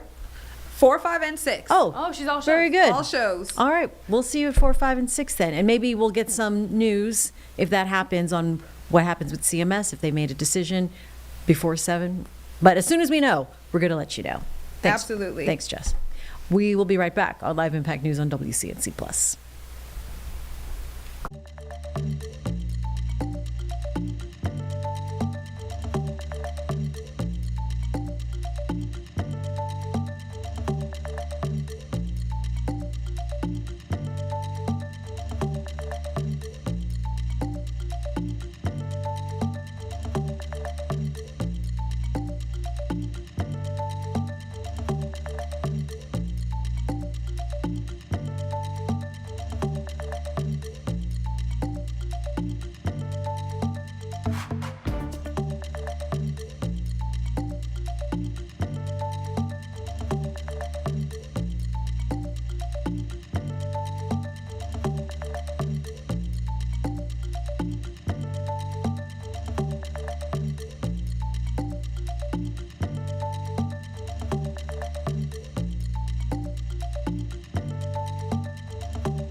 Time right now is 2:10 here on Live Impact News on WCNC+. And here is your breaking news update. As soon as Jessie left, she was covering the schools update announcements, waiting on many of our school districts, including CMS. Sure enough, we just got word that CMS is closed for tomorrow. So because of the weather conditions, monitoring everything between local and state officials, the CMS school district has said that school and work locations will be closed Tuesday, tomorrow, February 3rd, including the cancellation of all school activities and programs, and that is because of the weather. So safety of families coming first to CMS is what they said. Cabarrus County, the information here, we're just getting this, is on remote learning tomorrow. Again, due to continued icy road conditions in parts of Cabarrus County, this will cause a remote learning day for tomorrow, Tuesday. Rowan Salisbury schools closed tomorrow, as well as that's it. So for now, we do know Rowan Salisbury schools are closed, also on remote. Jessie confirmed it earlier, but Anson County and Burke County schools are on remote learning tomorrow. So as we get these announcements from the school districts, we'll pass it along to you here on Live Impact News on WCNC+. We are going to get ready to talk to Iredell County Sheriff's Office on how they're handling the conditions, the post cleanup, and what to look forward to this the rest of this week, as well as NCDOT. They're going to be coming up here in about half an hour. So something to keep in mind here on Live Impact News on WCNC+. Let's get you back out to the Health and Human Services Mental Health Initiative launch. This is a big announcement, and they're having several chats with a number of officials. We already saw Dr. Oz, Health Secretary Robert F. Kennedy Jr. Let's go ahead and listen in now on Live Impact News. Opportunity. Common Spirit is in 24 states. We're in 30 communities. We have everything from critical access. We are the largest critical access provider in rural healthcare, and we're also the largest Medicaid provider in the United States. We have one of the largest value-based programs with 2.5 million patients in our programs across the United States, and we're a faith-based organization. And we've come to this conclusion that integrated delivery care is the best thing for both the bottom line and for the care of our patients. And at some point you just have to come to that realization that we want to be with the patient throughout their journey. And that journey, a small piece of the journey is in the hospital, right? Some of it's at home, some of it's in their clinics, in the primary care clinics, throughout the whole journey. That's key to our success. And behavioral health is front and center to that success.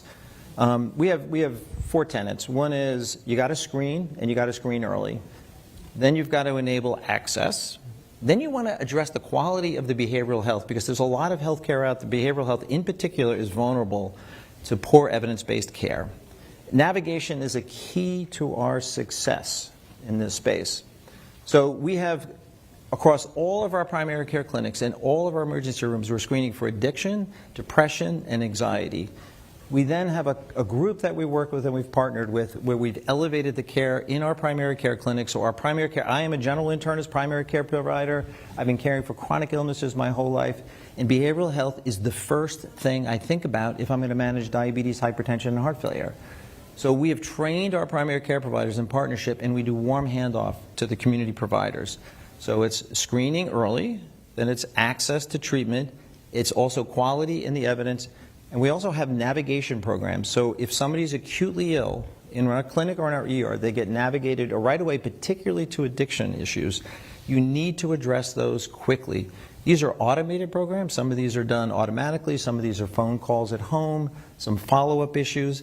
But you have to be able to look at all of these issues together. I have treated patients suffering from diabetes, hypertension, hypercholesterolemia, heart failure. If they're suffering from depression, none of those are going to get treated. None of them are going to get treated. And because if you don't address that underlying problem, so we're a Common Spirit. It's about integrated delivery care across the continuum and weaving behavioral health into everything that we do. And it's mission central for us. Terrific. All right, Tim, you are next, and Secretary Kennedy actually touched on the question I want to ask you, which is that we need to properly incentivize integrated care in order for it to work. And Sam also spoke about this. So how is that done? How do we measure? How do we successfully incentivize care delivery so that we are looking at success in outcomes and quality? Yeah, well, first off, thank you for the opportunity to be here. And I got to say, it's a little intimidating to follow 4 national clinical experts as a non-clinician. But mostly, yeah, thanks. I appreciate the personal stories that you've shared because it's so important as like individual examples that are just so important not to lose as we think about the system. And for me, working at Optum, I have the opportunity to work across the system with many providers, many payers. And the good incentives really depends on good measurement. And the challenge that we have with mental health in the United States, while we have really strong evidence, and the evidence is very clear on what works, as you said, the evidence isn't always deployed consistently across care delivery. So we see a lot of variability, and that makes things incredibly challenging to measure. Now, we are doing some incentives today. We generally tend to focus on kind of simple process outcomes, simple to measure, not necessarily always simple to deploy. So things like follow-up after hospitalization or access to care, medical adherence, these are all incredibly important.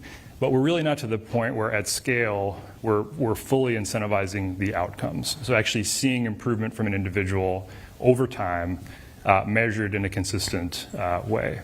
So from where we sit, I think there's a couple of things that as an industry in partnership, collaborating, we really need to get after. One is ensuring that we have really strong standards that are deployed in a way across the system through clinical pathways that enable clinicians to make it easy for them to do the right thing. Delivering care is incredibly difficult. So how do we make it easy through clinical pathways? We're doing some really exciting work on that with a number of partners who are here today. Second is making sure that we have data moving across the system so that we can see what works, what doesn't. That needs to be bi-directional, so not just to the managed care organizations, but to the providers as well, to the individuals who are actually delivering care in real time. The measurement, which not just at the beginning of care, but continuously, so that we can adjust and make sure that individuals are getting the right level of care as their needs change. And all of that, I think, is what enables payment and different types of incentives. So bundles we've talked about, value-based care, all of this is really critical to ensure that we can tie the activity to real outcomes. And that's only going to happen if we work together. So excited to be here today and really continue to support that. Thanks. All right, now we have Dave Merritt with Blue Cross Blue Shield Association. Dave, you're probably going to build on what Tim just said, but my question is similar for you. We are seeing health plans focus more on looking at what are the outcomes in behavioral health. What does quality look like? How can we deliver the best care possible for patients? Whereas the focus, as opposed to quality access, was just basic access a few years ago. So what is that change about, and what are plans doing to help drive that forward? Yeah, thanks for the good question. And thanks to Secretary Kennedy, Administrator Oz, and Action for Progress for leading on this issue. Blue Cross Blue Shield companies, we cover, serve, and support 120 million people across the country. So every state, every zip code. And mental health support is absolutely essential to the coverage that we provide. According to our claims data, 1 in 5 adults either have a diagnosis or have a condition that needs help. Half of all kids have symptoms of depression. You know, when you think of social media and addiction and just getting through COVID, and you know, politics alone is enough of a reason to drive you to seek care many days. But that's why we are expanding access and why we have a central role to play to expand access. Over the last 5 years, we've actually grown our behavioral health network by 55% across the country, where the Blues are now the largest behavioral health network in the country. The reason why is because you do need to have that initial that initial support wherever you enter the system. And it's really great to hear the coordination with primary care. Primary care actually deserves a huge shout out. I mean, they have been, for all intents and purposes, the front line in the mental health crisis. According to our data, I want to make sure I get this right. According to our data, 1 in 4 mental health diagnoses comes from a primary care provider. So that's nurse practitioners, internal medicine, pediatricians. In fact, for kids, 41% of all diagnoses in our network come from primary care providers. And 38% of our members are treated solely by their primary care physician and primary care provider. So that initial access is absolutely essential, and we coordinate with and complement those efforts with over 250 individual programs addressing youth mental health across the country. We have a huge $10 million partnership with the Boys and Girls Club of America on a youth mental health initiative. And the reason I say all that is because it has to be integrated, it has to be coordinated, and it has to be an all of the above strategy to give access to the people who need it. And we, like Optum, are focusing on how that coordination and integration is most effective, and looking at outcomes, looking at evidence-based therapies, making sure that the specialists and those primary care providers are coordinating. We have a Blue Distinction Center. It's a centers of excellence across a number of different specialties, but one of them is around substance use treatment and recovery. And because of that coordination and looking at quality outcomes, we've actually seen a 27% decrease in readmissions over 90 days through those programs. So really effective and highly efficient, with spending actually becoming lower. So we think it's all of the above, primary care and integration, really essential to everything that we do. Terrific. All right, we have time, I think, for one last question. So a little bit of a lightning round, not too much, but we have, I guess, 8 minutes, so you can only pick one. Looking forward 5 to 10 years, what is the single most important component from your perspective that's needed to ensure successful integration of behavioral health and physical health? And we'll start at the other end this time. So, sure. Dave? It's a great question. Secretary Kennedy touched on it. I really think it is an all-of-the-above approach, whether it is nurse practitioners, primary care, using technology and AI, things like telehealth. We were very happy to see that the Congress is extending that flexibility. If there was one good thing from COVID, it was probably telehealth becoming routine. And so I think it really is an integration of the technology with the physical providers, and having that system of health to meet that patient wherever they are, and wherever they enter the healthcare system, they have to be cared for very quickly and then passed along to others and coordinate that care. Terrific. Tim? I agree with everything you said, and I think I would add the integration and the connectivity across the system. We've got to close the daylight between physical, mental, social. And the way we do that really is through data, through technology, but also alignment and collaboration across the system. And so it's incredibly important, and I think find a lot of value in starting that here. So I'm going to give you multiple answers. Sorry, I'm going to cheat. I knew someone would. Yeah, I get it. I think that, I agree with everything that was said. I think if we don't get the parity issue taken care of in terms of paying for this care, and there's a lot of unfunded elements of this care. There's navigation, there's the virtual components to it, there's care at home. There's a lot of things that we need to look at that we're not really, reimbursing. But I do think fragmentation is the #1 enemy that we have. Patients move from one thing to the next, and how do we have a fluid continuity? We are looking, at Common Spirit, we want to know with you the whole journey, and behavioral health is going to be with you at every piece of that journey. Whether you're in heart failure, getting hip replacement, getting cancer treatment, we're going to know from the minute you're in the hospital, outside the hospital, and behavioral health is going to be integrated into all that pieces. So patients feel you're with them the whole way. Right now it's like, oh, you have this ASC over here, or you go to this acute care center over here, or you go to this over here, and every time you go, you're telling your story again. They want to know that you know your whole story, including your behavioral health. Top of the list, behavioral health. Nothing else works if that's not working. Terrific. I'm going to cheat to agree, and If you start down there, you can agree with everybody and add on. and what I would say is integration is remarkably hard. That even when you create the incentives to do so, there are still massive change and implementation related barriers. And what we need are more learning health systems like Reliant that can provide early indicators of what works and what doesn't. We need more published work on the real world application of research and guesswork and seeing what sticks in the real world. To build those learning health systems, what we need is precise data. We need data and measurement that is as complex as our patients are. That means we need a revolution in how and what we measure in our patients. In order to do that, we also need a revolution in how clinicians perceive measurement. Right now, most clinicians perceive measurement as an administrative burden imposed upon them. We need to flip that. Clinicians need to see the tremendous value that measurement can add to their clinical practice, making them, in fact, better clinicians. And there's a wealth of research on this that is poorly disseminated. So those are some of the key components if we're really truly going to execute on the remarkably complex logistics and change management of integration that have to happen.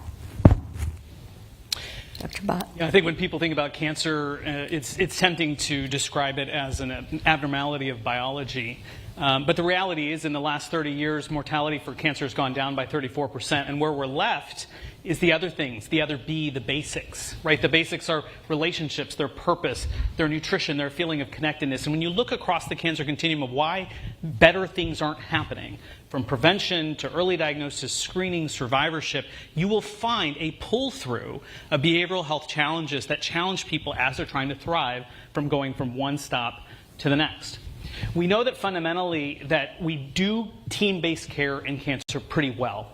But these things around like mental health support and so on have been seen as an add-on, an extra, a nice to have. And fundamentally for us to continue to close that mortality gap from 34% to a number much higher than that, these have to go from nice to haves to have to haves. And fundamentally at the end of the day, everyone with cancer and their caregivers and the survivors and the people they love should be able to count on equitable access to behavioral health care no matter where they are in this country or who their insurance provider is. Now, Dr. Bott. Oh, gosh. We don't have enough clinicians, and we have more and more patients. And that's not going to change in the next 5 to 10 years. I wish it were. It's not going to. And so I'm going to say those words, which are said in almost every panel nowadays. We need the digital health, and we need the AI. We need it. Because there's not enough of us and there's too many people to be cared for. As we do that, I think there's 3 different ways to do it. One is we think of ourselves as clinicians, doctors, nurses, but actually if we just open the aperture and think of how many people consider themselves caregivers, if we include rural America and community health workers, and we could use AI, digital technologies to help upskill people to triage better, help catch that patient early on in their journey because we help them get the knowledge they need, not for exquisite care that takes the 35 years I trained for, right? But just, are you sick or not? Do you need attention now or not? We can use AI and digital technologies to really expand the number of caregivers we have. Then I think the second part is, if you actually look at providing care for people, and this is scary, but I'm going to say it, think about the teenager who has anxiety and eating disorder. Think about the postpartum mom with depression who's kind of at home in her bedroom and then going to the baby's room. Think about the active businessman who thinks he has ADHD because everyone says so, but actually it's anxiety and OCD, and the treatment for that is completely different. Or the elderly person, like my grandma, where we don't know, is it depression or is it loneliness? All those people are seeking help on their own because people are providing mental health chatbots, they're providing companions. And so the industry, the consumer industry, is bringing these digital and AI technologies straight to our patients. And I think we have to take the responsibility as people interested in building healthcare systems, as clinicians, to say we are going to help build a version of that system that empowers our patients. And so it's scary, but it's even more scary if we don't go there. So I think we need digital health and AI to empower our patients and to empower all the people who call themselves caregivers. And if we do that, then I think in 5 to 10 years we're going to see a model that works. You've been listening to a live initiative launch, talking to several doctors there, mostly on mental health. There is this initiative launch that they are getting ready to ramp up with, but we will get back to that here shortly. We want to continue covering the after effects of the winter storm. We'll do that here and talk to Iredell County Sheriff's Office after the break. You're watching Live Impact News on WCNC Plus.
Back here now at 2:32 on Live Impact News on WCNC Plus.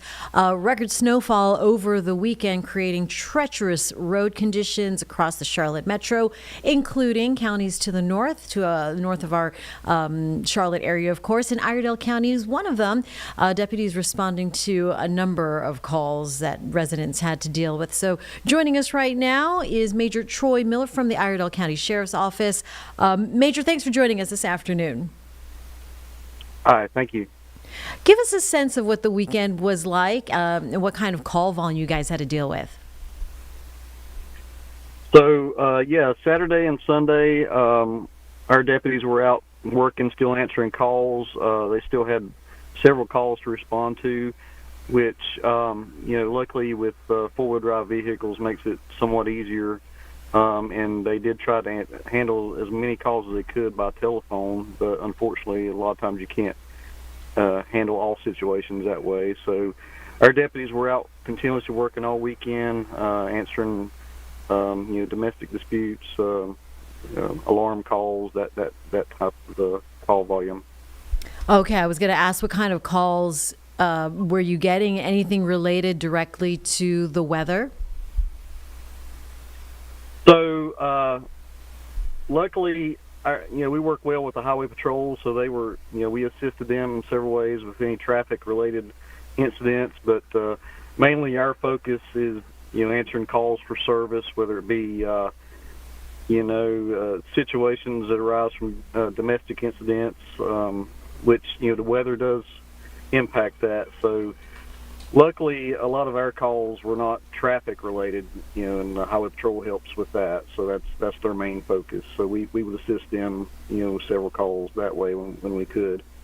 Yeah, no, that is good. And obviously working with the other first responder departments, I assume, trying to at least get those roads managed and cleaned up so you can respond to the calls that you do. Moving through this week, what do you anticipate? Is it back to normal operation? Yeah, luckily the temperature today is in the upper 30s, which is really helping to melt a lot of the roadways. Our interstates are mostly clear, and a lot of our major secondary roads are clear, but there's still several of these secondary roads that are covered in bad condition. So hopefully with the temperature rising, that will help us get back to normal. However, at night with the temperature getting in the lower and below freezing, so that really kind of hampers things, and our deputies have to use extreme caution when they're out responding to calls at nighttime. But hopefully the higher temperatures continue and will help us get back to normal. Yeah, for sure. I want to ask you about crimes happening or these calls that are, behavioral, criminal, what have you. Is there a correlation between weather and certain behaviors that get folks into trouble? Like summer, sometimes we see, there's the heat gets to people and there's all kinds of crimes happening. Does that happen with really, really cold weather as well? Yeah, a lot of times when people are not able to get out or cooped up in the house, so to say, that tends to lead to more domestic type incidents, unfortunately. So, the weather does play a role in the type of calls that we respond to. Yeah, that's unfortunate. But all right, Major, anything else you want our viewers to know, or perhaps folks there in Iredell County residents to know as we get kind of back to normal this week? Yeah, just for the next couple of days, if you don't have to be out, don't go out, because at nighttime what is melting will freeze definitely, and it's going to cause some major issues on our secondary roads. So just we would ask people to use a lot of caution if they have to go out in a vehicle. Absolutely. Always worth a good reminder. Major Troy Miller from Iredell County Sheriff's Office, appreciate your time this afternoon. Thanks for catching us up for residents up there in Iredell County. You're welcome. Thank you. Thanks. And we'll be right back on Live Impact News on WCNC Plus.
At 2:39 here on Live Impact News on WCNC Plus, a lot of folks doing kind of this debrief now that we're on the other side of this past weekend's snowstorm and the weekend before. Remember the ice storm? Then people gathered together to talk about what they're seeing, how they're responding, dealing with some of the fallout of some of the snowy or icy weather. Let's go to Nashville right now, where they're doing just that and catching us up on Live Impact News. Trees or branches have continued to fall, so there's two things happening simultaneously. One is continuing to clear roadways of things that are in the middle as obstacles and obstructions. Those things typically get pushed to the curb too, and so we'll have multiple passes because we're still going to be finding some stuff that is getting moved to the curb even as we're picking it up, but that's Metro's response. And then I think you heard Erica talk about we will have Hands on Nashville looking at a bunch of different debris responses. When I was in 2010, when the city was responding to the flood, I worked with a local organization that partnered with Hands on Nashville on Greenway cleanup, and so you're going to start to see those types of activities as well. So it's kind of a comprehensive approach for most of that tree, brush, vegetation that's been a result of ice fall. NDOT's got it countywide. And then we have those temporary locations. But for most people, the recommendation is going to be just move it to the curb. We'll get to it. And Jeremy, just to add that debris can be weighed too and impact how the city gets long-term aid as well. Yeah. Let's go to Karen here. A Metro Council member told me about 15 minutes ago that you have the authority to remove NES board members. So based on that, if the commission you established finds that NES was not prepared, are you willing to change NES board members? We will definitely evaluate, one, our legal authority, because we've also understood that Metro Council can do this by resolution. So we're going to have to look at who's got what authority in that regard. We also know that there will be at least one appointment up this year. We'll be looking at all those things. All right, earlier in the week, there was an NES board meeting when all of this was happening. And the NES board members, the majority of them, didn't really seem to challenge NES leadership. Obviously, potentially that tune has changed. But based on the comments of NES board members leading up to your committee that you've established, do you feel that NES board members should rebuke what NES leaders have done up to this point? We've been primarily focused on Metro's operational response and how that aligns with NES. I haven't gone back and looked at that NES board meeting yet. That will definitely be a subject of upcoming conversations. Let's go here in the front, Nira. Yeah. Yeah, I have a weird question, but I have to do it. My audience asking about, we are in emergency. The schools are back, right? But a lot of them don't have electricity in their homes. That means don't have hot water to take showers to go to the school. Also, a lot of the kids with no electricity are sick. Maybe with a virus or something can contagious another persons, another kids around. So they want to know if they don't send him to the school, that absence want to be counted and sent him to the court. They are scared about. Start. I'll let Dr. Battle, if she wants, or Maura, whoever you want to have come up and talk about this, but I think some of these are Metro Schools operational questions.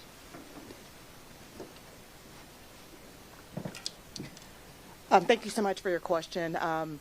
Hopefully in my comments earlier today, you could hear just our commitment and our care for our students, our families, and our educators. Just like the other 145 districts across the state of Tennessee, we're required to have plans in place with regards to instructional days and inclement weather procedures. We saw just last week that almost every school district in the state of Tennessee was out. So we'll be aligning that, and we have aligned that already to our administrative procedures. Part of us coming back today with our staff, and many of our educators have already accomplished this, is checking in on one another, our staff and our teams. That was a message I sent to my team yesterday, but also checking in with families.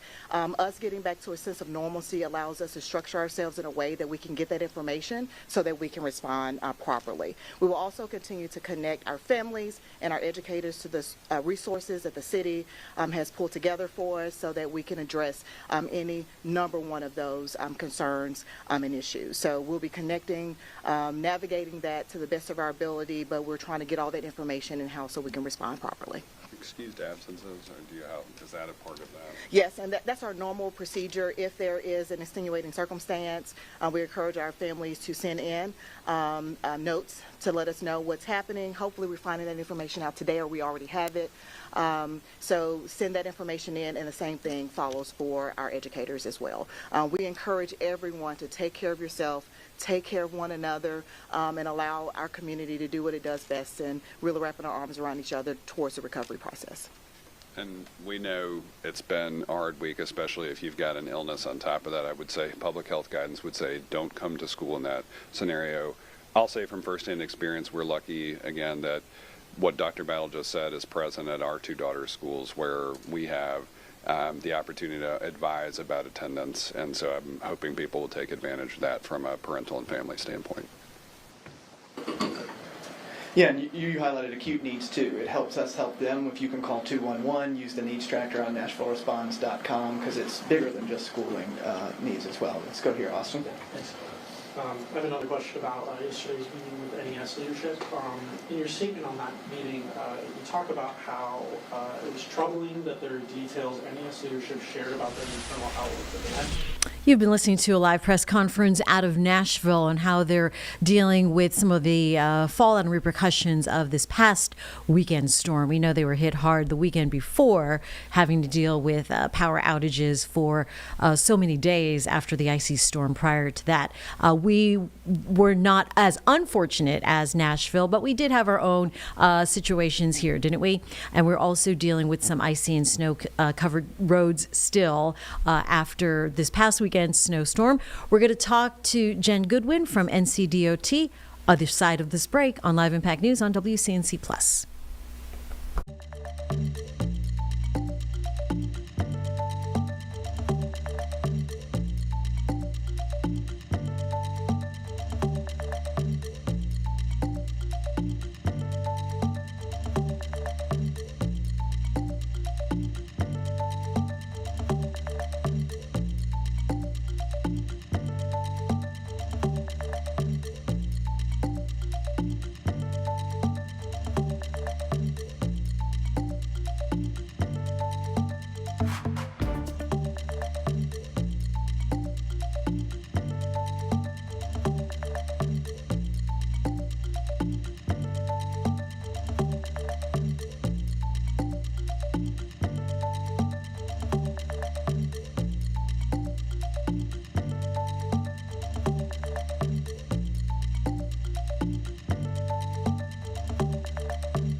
Time right now is 2:48 here on Live Impact News on WCNC Plus. Like we've been talking about, record snowfall blanketing the Charlotte metro area this weekend, burying roads under several inches of snow, and this on top of ice for a lot of folks. The North Carolina Department of Transportation deploying crews, of course, all over the place. So we have Jen Goodwin joining us this afternoon as we touch base with you. Jen, good afternoon to you. How are you after this weekend? Hey, Jane, I'm pretty caffeinated, but otherwise pretty good. Hope you're well. Same girl. Caffeine under the eyes, caffeine all over. Give us an overview of the weekend and compare this to the weekend before. Oh gosh, it's almost the same in terms of pre-treatment. putting down brine solution to get the roads kind of giving them a little preventive barrier against any ice or bonding to pavement. I guess the biggest difference is the use of cut and shove crews, where we were concerned last weekend with the significant ice accumulation of settling on limbs, and then maybe limbs hanging and falling on power lines, and we were worried about having to cut a lot of limbs and shove them out of the road. With this, it's more plowing and salting and trying to get travel lanes passable and navigable for traffic. So all throughout the day, Saturday, I mean, as soon as it started and as soon as there was measurable snow on the ground, the plows were out. The plows were out all weekend, and they're still out now. And we've been working with contractors all around the area, doing rotating 12-hour shifts. And the interstates are looking pretty good as of this morning. I think we had about 70% clear. So they're working on trying to clear ramps and shoulders and gore areas where there could be piles of snow, and where there could be areas where freezing may occur. And working on primary roads where those are the NC and the US routes, and then those heavier secondaries, and then back to the lower volume secondaries, and then finally the neighborhoods. And I know this is a multi-day effort, because it's not something that's going to take a day or 2 days to clear. We're talking maybe towards the end of the week, possibly, if we continue to see temperatures that aren't very warm. I mean, it is warming and melting some, but then anything that melts and doesn't completely dry freezes again. And then we have the black ice that is a hazard in the morning.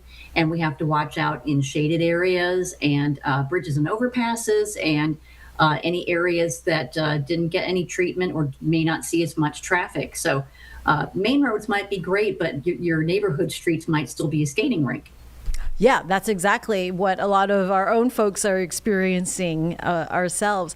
Any supply challenges then? Because, one weekend after another.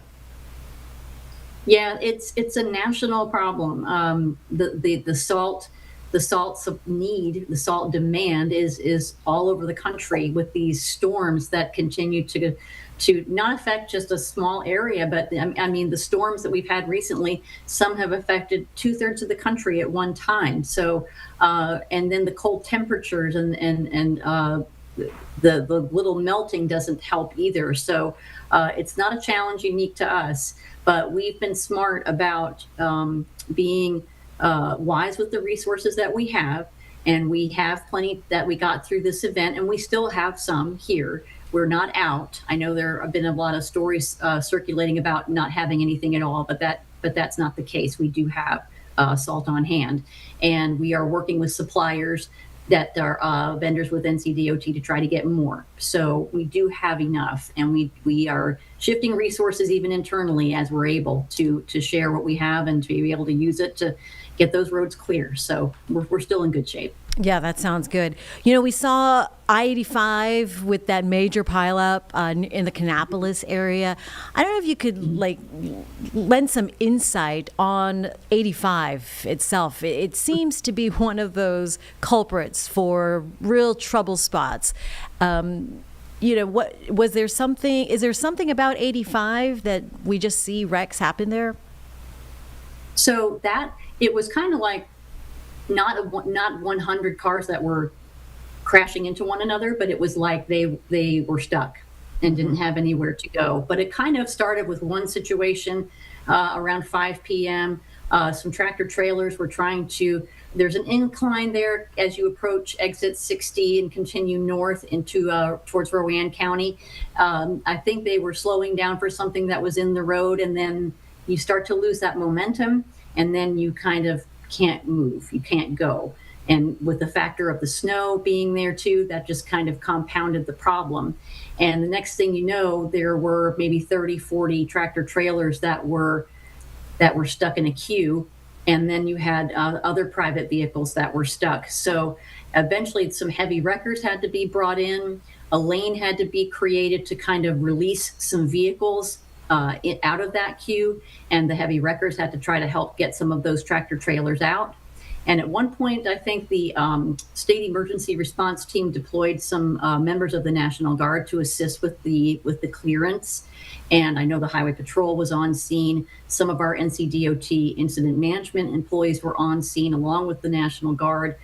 So it was an all-hands effort, and it took probably about 4.5 hours to get everything cleared. So around just before 9:30, I think all the travel lanes opened back up. What a mess. So is it like the weather meets lay of the land in that spot along I-85? I think it was a combination of factors of the snow, the traffic. The messaging we had continued to share was to please stay off the road, avoid any unnecessary travel. We do understand there is essential travel. Of course, commercial traffic is important to move goods, services. All those tractor trailer drivers have an important job and they're essential, but there may be some traffic that's just out there and doesn't have to be out there. I think that might have contributed to the problem some as well. That's what another thing we saw out on Independence Boulevard. We tried to get a plow out there Saturday and had to weave through some of the cars that were stuck, and there was no straight line to plow through. It was kind of like a zigzag, and if we had less traffic to work with, that would help our plowing efforts a whole lot and make things move more seamlessly. Yeah, for sure. So as we head to the rest of winter, what do you want drivers to know about NCDOT operations during severe times like this? You know, if we're asking people to stay off the roads, we're not trying to, spoil anything for anyone. It's for your safety. If there's a true emergency, of course, that's one thing. If you're an essential worker, of course, and you work in a hospital or you drive a truck or something like that, and you have to go to your job, that's understandable too. What we're asking is if you're thinking about going out to eat or run to the grocery store or, go to the mall or something like that, that's not the time to do those things. We really encourage you to stay off the roads. We have 81,000 plus miles of road to maintain. That's second in the country to Texas. And so it takes a little while to get everything cleared, especially when we haven't seen snow like this in years. And some areas got over a foot of snow in this area. So it's going to take a little while to get it out of the way. All right. Jen Goodwin from NCDOT, thank you for catching us up with your work. And we'll look forward to seeing you next time. Hopefully not soon, not too soon. Thank you, Jane. All right, Jen. See ya. And we'll be right back on Live Impact News on WCNC Plus.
I'm James Brierton. You're watching Live Impact News on WCNC+. Thanks for staying with us for our 3 o'clock hour. It's still a little chilly out there, but the sunshine is making it quite nice. Here's a check of our latest impact weather forecast with meteorologist Majestic Storm.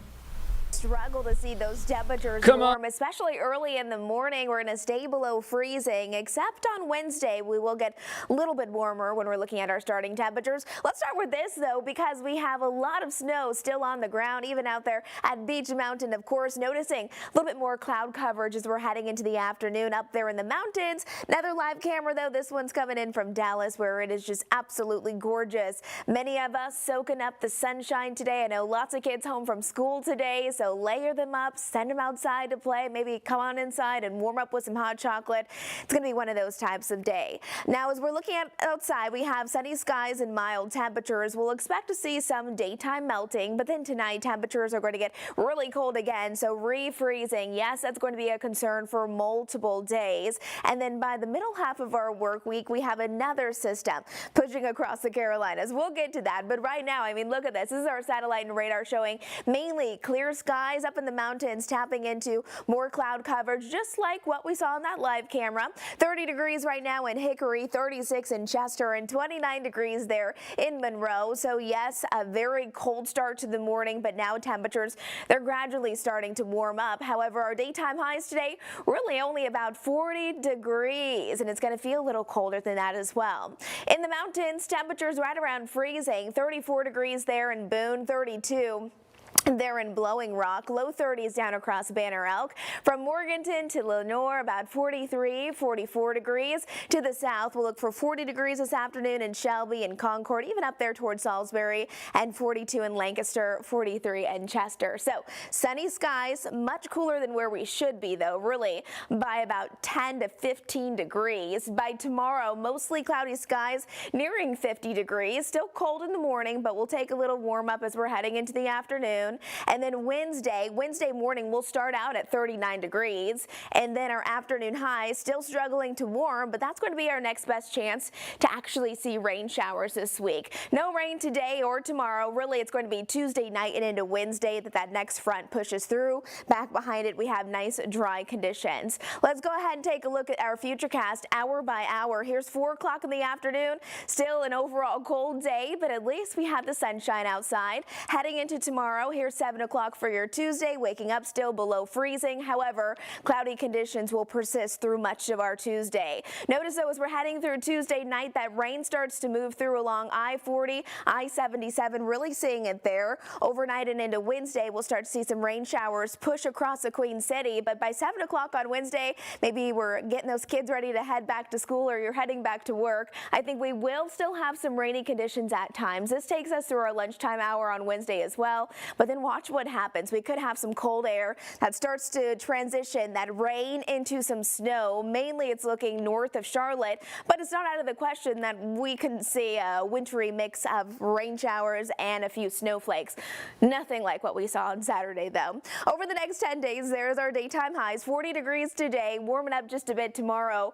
By Thursday, a high of only 41 degrees. And then look at those overnight lows. This is why we're concerned when it comes to that refreezing, especially overnight tonight and into tomorrow. Wednesday, stay close to our weather team. We'll be tracking that next storm system for you. But in the meantime, here's our Jerry Hunt Super Center 7-day forecast. Again, today is all about the sunshine, the cold weather. We're seeing some of that snow starting to melt. Watch for those slick spots tomorrow. And then this upcoming weekend, if you're already thinking about the weekend, overall it looks pretty mild. And it's about 40 degrees right now in the Queen City. If you haven't gone outside yet, we're at that afternoon high. We have some breaking news now into the Live Impact News Center here on WCNC Plus, coming to us from the Concord Police Department, who just within minutes notified us that last night, just after 11 o'clock, officers responded to a double homicide that occurred on Farrington Drive in Concord. The statement from the police department reads that when officers arrived, they found 4 gunshot wound victims. 2 victims were pronounced dead at the scene, while 2 additional victims were transported to the hospital. Again, this coming into us from the Concord Police Department in the last few minutes. They're asking anyone with information to contact the police department. You can also call Crime Stoppers. The number there is 704-93-CRIME. That's 704-93-CRIME. We're working to learn additional information about this double homicide last night in Concord. Elsewhere in Charlotte right now, the roads, they remain a bit of a mess. If you're looking live at Interstate 485 near North Lake Mall, this is in northeast Charlotte. And we can see we have the Charlotte Fire Department, we have the Charlotte-Mecklenburg Police Department. We might even have a state trooper there standing on the bridge. We are working to learn additional information about this, but at least one left lane closed here. And if this section of road is anything like some of the other sections of road that I saw on my way into work today, of course, bridges and tunnels, those are some of the areas that are most prone to freezing. And so it looks like we have some officials in the top left of your screen there, maybe on a little bit of an overpass. Again, we are just watching for sporadic crashes like this around the area. This one now at the 3 o'clock hour near North Lake Mall. Please remember to move over and yield to emergency vehicles. And just past our banner there at the top of the screen, I see another assistance vehicle kind of getting into position, maybe to advise motorists to stay out of that left lane as officials work to get it fully cleared up. And here in the next few minutes, I'll work to remove that top banner at the top of the screen so we can get another view, but we'll keep a close eye on that. Travel was certainly an impact from this weekend storm. Joining us here in the Live Impact News Center, we have our own Bria Smith, who was looking at a big crash that occurred over the weekend involving one of the railroad companies in Gaston County. Is that right? Yes. So what have you been able to put together? Yeah, absolutely. So the driver, it was a semi-truck. He got stuck on the tracks there due to what we believe is the winter weather, the snow, of course, was unable to get the vehicle off the tracks. So just exited the vehicle safely. There were no injuries. But one thing that I don't believe the driver knew about was there is a blue sign when those gates close, right below the gates there, the crossing gates, and it's the emergency notification system. So that's what law enforcement and officials want you to call if you're able to safely exit a vehicle, and call that number, and they'll be able to help you with your situation. And so, Norfolk Southern, and I'll read it here, just has a couple of tips you'll want to know. So always expect a train, stay off the tracks, stay alert, never race a train, and look for the blue ENS sign. Now, we did speak with people who live in this area very close to these tracks, and they say this is not the first incident that's happened. These trains have also hit, pedestrians who might be crossing, those who might be unhoused, things like that. So they are saying, there could be some more signs, some more alerts, but at the end of the day, to be as far away from train tracks as possible, especially when those gates do come down and those lights are on. Yeah, after this crash happened this weekend, I was seeing it all over my social feeds from both folks who were posting it locally and just around the country because of the visual imagery of this crash. It looks really scary. Do we know anything about the condition of either the train crew or the truck driver? Yeah, so as far as the truck driver walked away with no injuries, it's to my belief that they were able to exit, the vehicle before the train hit. But there were quite a few, watching back the video from someone who kind of caught it on camera when it was happening. There was just a couple people around, and so no one looked injured, during the time it struck or thereafter. But definitely a scary sight to see, definitely scary to hear the noises and the screams that people were kind of like letting out. So definitely stay as safe as possible is the message here. Yes, absolutely. Glad to hear that no one was seriously injured. Just really scary imagery there of this crash that happened this weekend in Gaston County. When can we see your reporting coming up later today on WCNC Charlotte and WCNC Plus? Yeah, that'll air tonight at 6 p.m. All right, fabulous. Thank you for that update. We will look for you then. Coming up later this hour, we're going to talk more about the road conditions across the area, the latest school closings, and we'll be checking in with South Carolina officials as they work to get all the ice and snow cleaned off their road. You're watching Live Impact News on WCNC Plus.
I'm James Brierton. You're watching Live Impact News on WCNC+.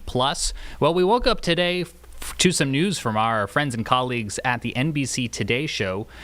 This is kind of some startling news. We'll go ahead and put the picture on the screen now. This is the mom of Today show host Savannah Guthrie. This is Nancy Guthrie, and she was reported missing, and investigators in Arizona have begun a full-fledged investigation to try to find Nancy Guthrie, age 84, who we'll hear in a moment in the news conference, did not show up to church as she does each and every week, and that kind of raised some red flags. And when investigators went to her Arizona home, they found some disturbing scenes that the sheriff says the home, now a crime scene, and this is more than just a missing persons investigation. So the sheriff spoke earlier about what they're able to share so far in the investigation, and let's go ahead and take a listen to that now on Live Impact News.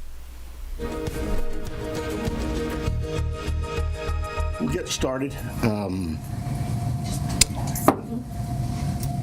I believe it was around noon yesterday, we got a call to the Guthrie residence that Nancy Guthrie, 84 years old, was missing. We expended a lot of resources for a missing person that we typically always do. Our search and rescue volunteers, our search and rescue teams, other agencies, Borstar from Border Patrol sent their canines out. They worked tirelessly all day yesterday and all day tonight. I'm sorry, all day yesterday and all last night.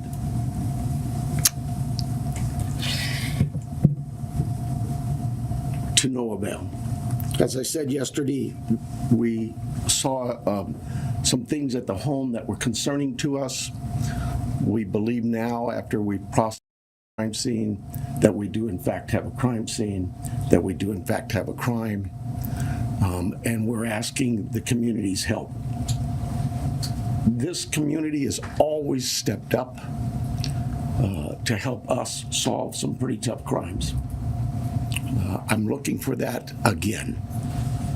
This is a 84-year-old lady who suffers from some physical ailments, has some physical challenges, is in need of medication that if she doesn't have in 24 hours, it could be fatal. So we make a plea to anyone who knows anything about this, who has seen something, heard something, to contact us. Call 911. We don't need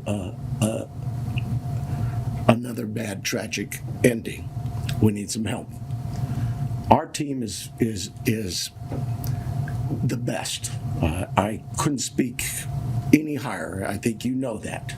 We have done some great work with Valley. You know, this community, I have to give a lot of thanks to our law enforcement agencies all across this valley, whether it's the Tucson Police Department or some of the smaller agencies. They've all reached out. They've all offered to assist. The FBI, all of them. We work so close with them, and they are all plugged in. We'll continue to work closely with them. But what I really need is I need this community to step up and start giving us some calls. Let us know if you've seen something. We are right now at a time, and I apologize, everybody tells me I talk too softly. We are at a time where, in this investigation, we're now moving forward where we need to depend on technology. You know, our license plate readers, our camera systems throughout the community, anything, everything. And we will download all that data we have from the home, from different pieces of technology we've gotten, and we will use that to our advantage. But the reason I bring this up is that, I'm a cop. I hate politics, but I have to remind our political leaders that they need to quit this banter of every time law enforcement leaders come to you for a need, that you give up these ridiculous remarks about how it's going to be misused. AI is a bad, evil word. The cameras are very bad and evil. I'm tired of that. Those tools in the right hands, with the right minds and the right approaches, are extremely valuable to solving crimes just like this. We need this. We need more staffing. We need a lot of things.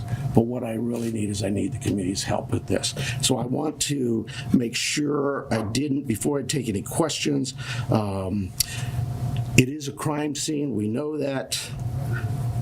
She needs her daily medication. And anybody that sees anything that even looks, hey, maybe that's her, just take a quick picture. Take a video, send it to us. The number is real easy here locally. It's 911. You can contact our 88 Crime and remain anonymous. You can call me, anybody. I am here to take any questions you may have. It will be a little limited. I apologize for that, but we do have a crime that we need to protect its integrity. I have here Sergeant David Stivers from our homicide team. He has been up all night, so bear with us if we are a little bit fuzzy in our answers or responses, but we're both here for any questions you may have. Let's start, please. Recognizing your limitations, but can you elaborate at all on what makes you believe it's a crime scene as opposed to someone who left home and just couldn't find their way back? Well, I think I told you she is very limited in her mobility, right? We know she didn't just walk out of there. That we know. There are other things at the scene that indicate there was she did not leave on her own. We know that. If you're talking about plate readers, is there a vehicle associated with this? When I told you we're now at the phase where we're looking at all the technology, all of that is being evaluated as we speak. Let me say this: we've not just thrown our search and rescue team out there. They are going to be doing some door-to-door with our criminal investigation team. It is not just our homicide unit. All of our criminal investigation detectives. I went out last night to the scene. There were probably 100 cars out there, all from the Sheriff's Department, all working this case. It takes a lot of manpower and a lot of energy. This team of mine worked throughout the night. They continue to work. David's had zero sleep, but he and his team are working as hard as they can. Is there anybody else associated with her, a caregiver, family member, acquaintance, who is also missing in some of your... No. The family, all of the family has been very cooperative with us. They're working with us. They're staying in touch with us. They have complete access to anybody on this department. Savannah has been in touch with us as well. Our hearts go out to them. This is their mom.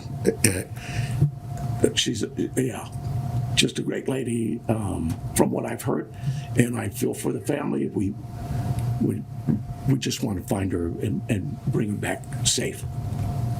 Sheriff, you mentioned that she didn't just walk out, but is there any additional information that you can give us on what may have alluded to this being a crime scene?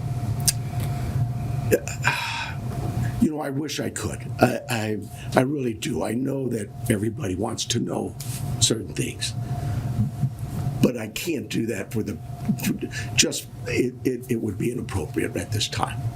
Are there any signs of breaking and entering or any forced entry, anything like that? I again don't want to get into that. David, can you see anything here? At this time, it's still a very active investigation.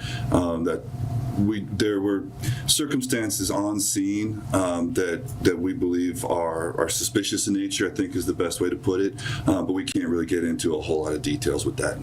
Do you believe that this was targeted, or they just happened to hit Savannah Guthrie's mom, or if this was just random? We don't know that. We don't. We look at all of that, but we just don't know that. Do they have cameras at the home? They do, and we're looking through some of that. Yeah. With this being an active crime scene, is there any threat to the general public? Trying to figure out my phone. Well, no, I don't think there's an active threat, but I hate to say that because, we're going to canvass that neighborhood, and maybe there's a prowler been seen around. There's a lot of work still to do. We don't have any indication that that the public is in danger. And what does that search look like today beyond what you've already told us about last night's search? So we have shut down our search and rescue mission, and we've sent them home to rest. They were out all night. Look, we put all our air assets into this, our drone systems, our aircraft, our helicopters, heat sensors, infrared, everything we've had, we've thrown at this. They're going to step aside. We'll call them out again if we need to do more searching. But right now, we don't see this as a search mission as much as we do a crime scene. Sheriff, can you tell us a little bit about that map? That is, and David probably can better answer it than I, but that is our search patterns, I believe. Is that correct? Yes. Yeah. So with all the assets that we deployed yesterday with the search and rescue teams, the map that's on the screen is basically tracks that were followed. Those are all the colored lines are all ground tracks of different teams and different assets that were used on the ground, to include the canines, the volunteers, and our own search and rescue team. The circles are going to be representative, if not necessarily perfect, of our air circulation with both our helicopter and our fixed-wing aircraft at night, working with the night time cameras. So difficult to see where the house is. This house is basically pretty close to center in that, and then all of the searching that went on throughout the day with those folks out there on the ground. What this really helps with is our search teams, when they come back and reassess, maybe they've missed an area, we can look at it and say, hey, you know what, this area could use a little more coverage, and so they concentrate again. Our search and rescue team is top notch. They're out every single day. If it's not a lost person, it's a hiker, it's somebody who's wandered away from a care home, whatever it may be. I want to stress to you, right, and it is really important, Miss Guthrie, Nancy Guthrie, is of great sound mind. This is not a dementia related. She is as sharp as a tack. The family wants everybody to know this isn't somebody who just wandered off. Her physical limits are based on just age, and we get old, and so it's more physical. But clearly, she is as sharp as a tack. Do you have her cell phone, and does that present any tracking potential? We're looking at that as we speak. But do you have it, or do you not? We do have it. Can you give us a little bit more of a timeline? Because you said she didn't leave on her own. She was last seen at 9:45. She wasn't reported missing until noon. But I believe what happened there was at 9:45 in the evening, her children left her off. At some time earlier that morning, they got a call from somebody at the church who said, hey, your mom's not here. The family went to the house. I'm thinking they spent some time looking for her themselves before they called us, so I'm guessing maybe they got there around 11. So they did some searching and realized we need some help, and they called 911. Do you have any idea what time Nancy would have been taken from the home? There's a lot of things working there, and I just can't say that right now. Has Savannah Guthrie, has she had any threats to herself at all? We've spoken to her. We'll continue to work with that. She has a security team that's been in touch with us throughout the night. But we're not going to dismiss any angles for sure. But right now, immediately, we don't know of anything like that. Is she in town or on the way here? She's here. Can you give us any more? What should somebody be looking for? Because when I was out in the neighborhood, the neighbors are obviously incredibly concerned. But is there anything, a tip? I mean, one neighbor stopped me and he didn't know if he should call you or not. That's why. Oh my goodness! But so what should somebody be looking? Well, first of all, I'd ask them, go through their cameras, go through through their Ring cameras, whatever cameras they may have. Don't dismiss it that, oh, well, we really can't see the house. They still might see something. Maybe it's somebody walking by. Maybe it's a vehicle driving by at that time of day. But go through all your cameras in that neighborhood and tell us if you see something. Maybe somebody already, we know this happens, right? Oh, I saw something suspicious, but I didn't think it was worth calling in, so I didn't call it in. Well, now it's call in anything you've seen or heard. Maybe it's a neighbor telling you, I saw this or I heard that. Call us. Don't tell the neighbor to call us. Tell the neighbor to call us, but you call us as well. We'll put it together. We'll get, trust me, I'm sure we're going to get inundated with a lot of calls. We'll handle that. Did she live alone? I believe, yes, she did, yeah. Were there any caregivers you're normally associated with her? Well, she has house staff that comes by, takes care of the yard, whatever, in her house and that. But those people we'll be talking with and have talked to some of them already. But nobody who's like a live-in or anything? Nobody actually lives with her, no. Like I say, she's of great sound mind, and she is mobile. It's just, it's a challenge for her to get, as the family says. She couldn't walk 50 yards by herself, so.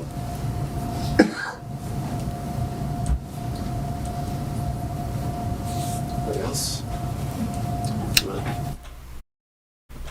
Fascinating story out of Arizona. Wishing, of course, for the best for the family. We'll continue to follow developments. That news conference coming just a few hours ago, and when we learn more about the disappearance of Savannah Guthrie's mom, we'll bring it to you right here on Live Impact News and WCNC Plus. When we come back, we're going to get an update on the roads in South Carolina and find out what drivers should expect there as we continue cleaning up from this weekend's snowstorm. We'll be right back.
Welcome back to Live Impact News on WCNC Plus. James Brierton with you here in the 3:30 half an hour. Stay tuned. Our 4 o'clock news coming up in just a little bit. But first, there's a live look outside at Interstate 77 in Fort Mill, not too far from Baxter Village here in the exit for Highway 160. You can see traffic is moving fairly nice, but we do still have that remnant snow on the ground from this weekend storm. And we want to find out how the roads are doing in South Carolina. Joining us now on Live Impact News is Kelly Moore from the South Carolina Department of Transportation. Kelly, how are you? I'm well, thank you. I hope you are. We're staying warm and well. Thank you for your time. How are the roads looking on this Monday in South Carolina? Yeah, so certainly roads are looking better than they have been, but we still have crews working around the clock. We've been in 24-hour operations for several days now, and we'll continue until every roadway is clear. Here in South Carolina, getting some help from the sun today, which we appreciate as we continue to make progress to get roads clear and safe for travel. On my drive in today, like you said, the sun seems to be giving a huge assist, but some of those shady spots seem to be a little tricky. What are some of the worst spots that your crews are still working on? A lot of those secondary and neighborhood roads, and as you mentioned, shady areas still have the potential for refreeze. As you know, temperatures overnight especially still are getting down below freezing, and so any wet surface of the roadway has that potential for refreezing. Bridges and overpasses can freeze before road surfaces, so we really encourage folks as they start traveling more this week to still be mindful, especially if you're out in the early morning hours, that there could be slippery or slick conditions on the roadways. We've been showing our viewers some live traffic cameras around the region on this Monday. Many schools are closed, but still seeing a lot of drivers on the road. Is there something that drivers are doing right now, Kelly, that you wish they would just stop doing? You know, we have been really pleased to see that a lot of our community members here in South Carolina heeded our advice and stayed off the roadways. Our traffic volumes across the state have been down significantly. So, you know, I know as it starts to warm back up and the roads are clear, folks are going to start venturing out, and just, again, urge caution as you travel. Give the other drivers around you more space than you normally would. Drive a little slower than you usually would, just in case you do encounter some of those slick roadway conditions. Kelly, some of your counterparts in North Carolina told us that there is a domestic or a global shortage of salt and brine. How are your supplies down there in South Carolina? Is there a pinch that you all were feeling too? Yeah, I mean, certainly when the number of states that we've seen impacted, including our neighbors to the north and across the southeast, really all are demanding the same supplies. We can see those challenges. We're fortunate here in South Carolina to have, you know, a good supply of salt, and we'll be focusing our efforts on resupplying those materials in the coming days. You mentioned that your crews have been working around the clock there in South Carolina to get the roads cleared. Can you give us kind of a snapshot, a day in the life, if you will, for a crew member? What has their life been like the last couple days? Yeah, I'm really proud of our team at SCDOT. These men and women are out working in very cold conditions, 12-hour shifts, 24 hours a day. They really do not stop. We have operators that are plowing roads, that are driving dump trucks to treat roads, and then all the folks that help make that brine solution, repair equipment, ensure that roads are being monitored. We have our SHEP drivers that assist stranded motorists. So it is all hands on deck at SCDOT. And really proud of the work our crews are doing to get South Carolina back to normal. As we continue through the cleanup of this storm, where can people go to get more information about road conditions in South Carolina? So we point folks to the 511sc.org website. It's also an app that you can download on your phone. You can see real-time road conditions, including camera footage, traffic cameras, live view of what you're headed out into before you hit the road.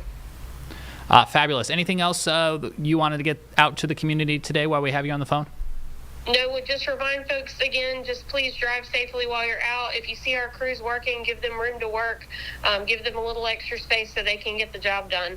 Kelly Moore from the South Carolina Department of Transportation, thanks for your time today. Thank you. Thank you, and we'll continue, of course, our snow coverage. Second weekend in a row that we had extended streaming right here on Live Impact News and WCNC Plus. First ice, then snow, and we'll get a check of your forecast coming up at the top of the hour when we join the 4 o'clock news. Happening right now in Washington, D.C., Senator Chuck Schumer from New York is speaking on the Senate floor. Let's take a listen in. Reasonable. We need to end roving patrols. That means arrest warrants and ending racial profiling. Second, we need real accountability, having ICE abide by the same rules as local police do, including independent investigations of ICE. And third, masks need to come off, cameras need to stay on, officers need visible ID, no secret police. These changes are as common sense as it gets. There's nothing insane, as some Republicans think, asking federal agents to respect the Fourth Amendment. It does not criminalize law enforcement to ask them to identify themselves and follow the same basic code as other law enforcement. This idea that Johnson has, that ICE people should be able to wear masks. Police officers don't wear masks all across the country. And if anyone needs to be identified, it's these abusive thugs who are in the Border Patrol, who are in ICE. If Republicans can't come to the table on these very sensible changes, then the violence we see happening around the country is going to continue. Finally, on Epstein. The only real conclusion we can make about the latest release of the Epstein files is this: the DOJ cares more about protecting Donald Trump than it cares about protecting Epstein's victims. These new releases expose the identity of nearly 100 victims in over 1,000 instances. This is not mere sloppiness. This is wanton negligence that puts safety of these victims at risk. It's one thing for DOJ to miss a couple of redactions here or there, and that's still bad. But to fail thousands of times to protect people's identities begs the question of whether this was intentional. And look, the DOJ's failure to protect the identities of the victims is bad enough. But what makes it even more heinous is how far the DOJ went to protect Donald Trump.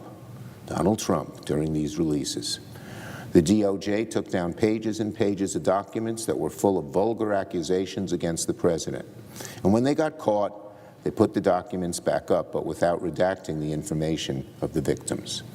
If DOJ cared half as much about protecting Epstein's victims as they care about shielding Donald Trump, then maybe the public would trust them more. But right now there is zero trust that the DOJ is being on the level. Yield the floor.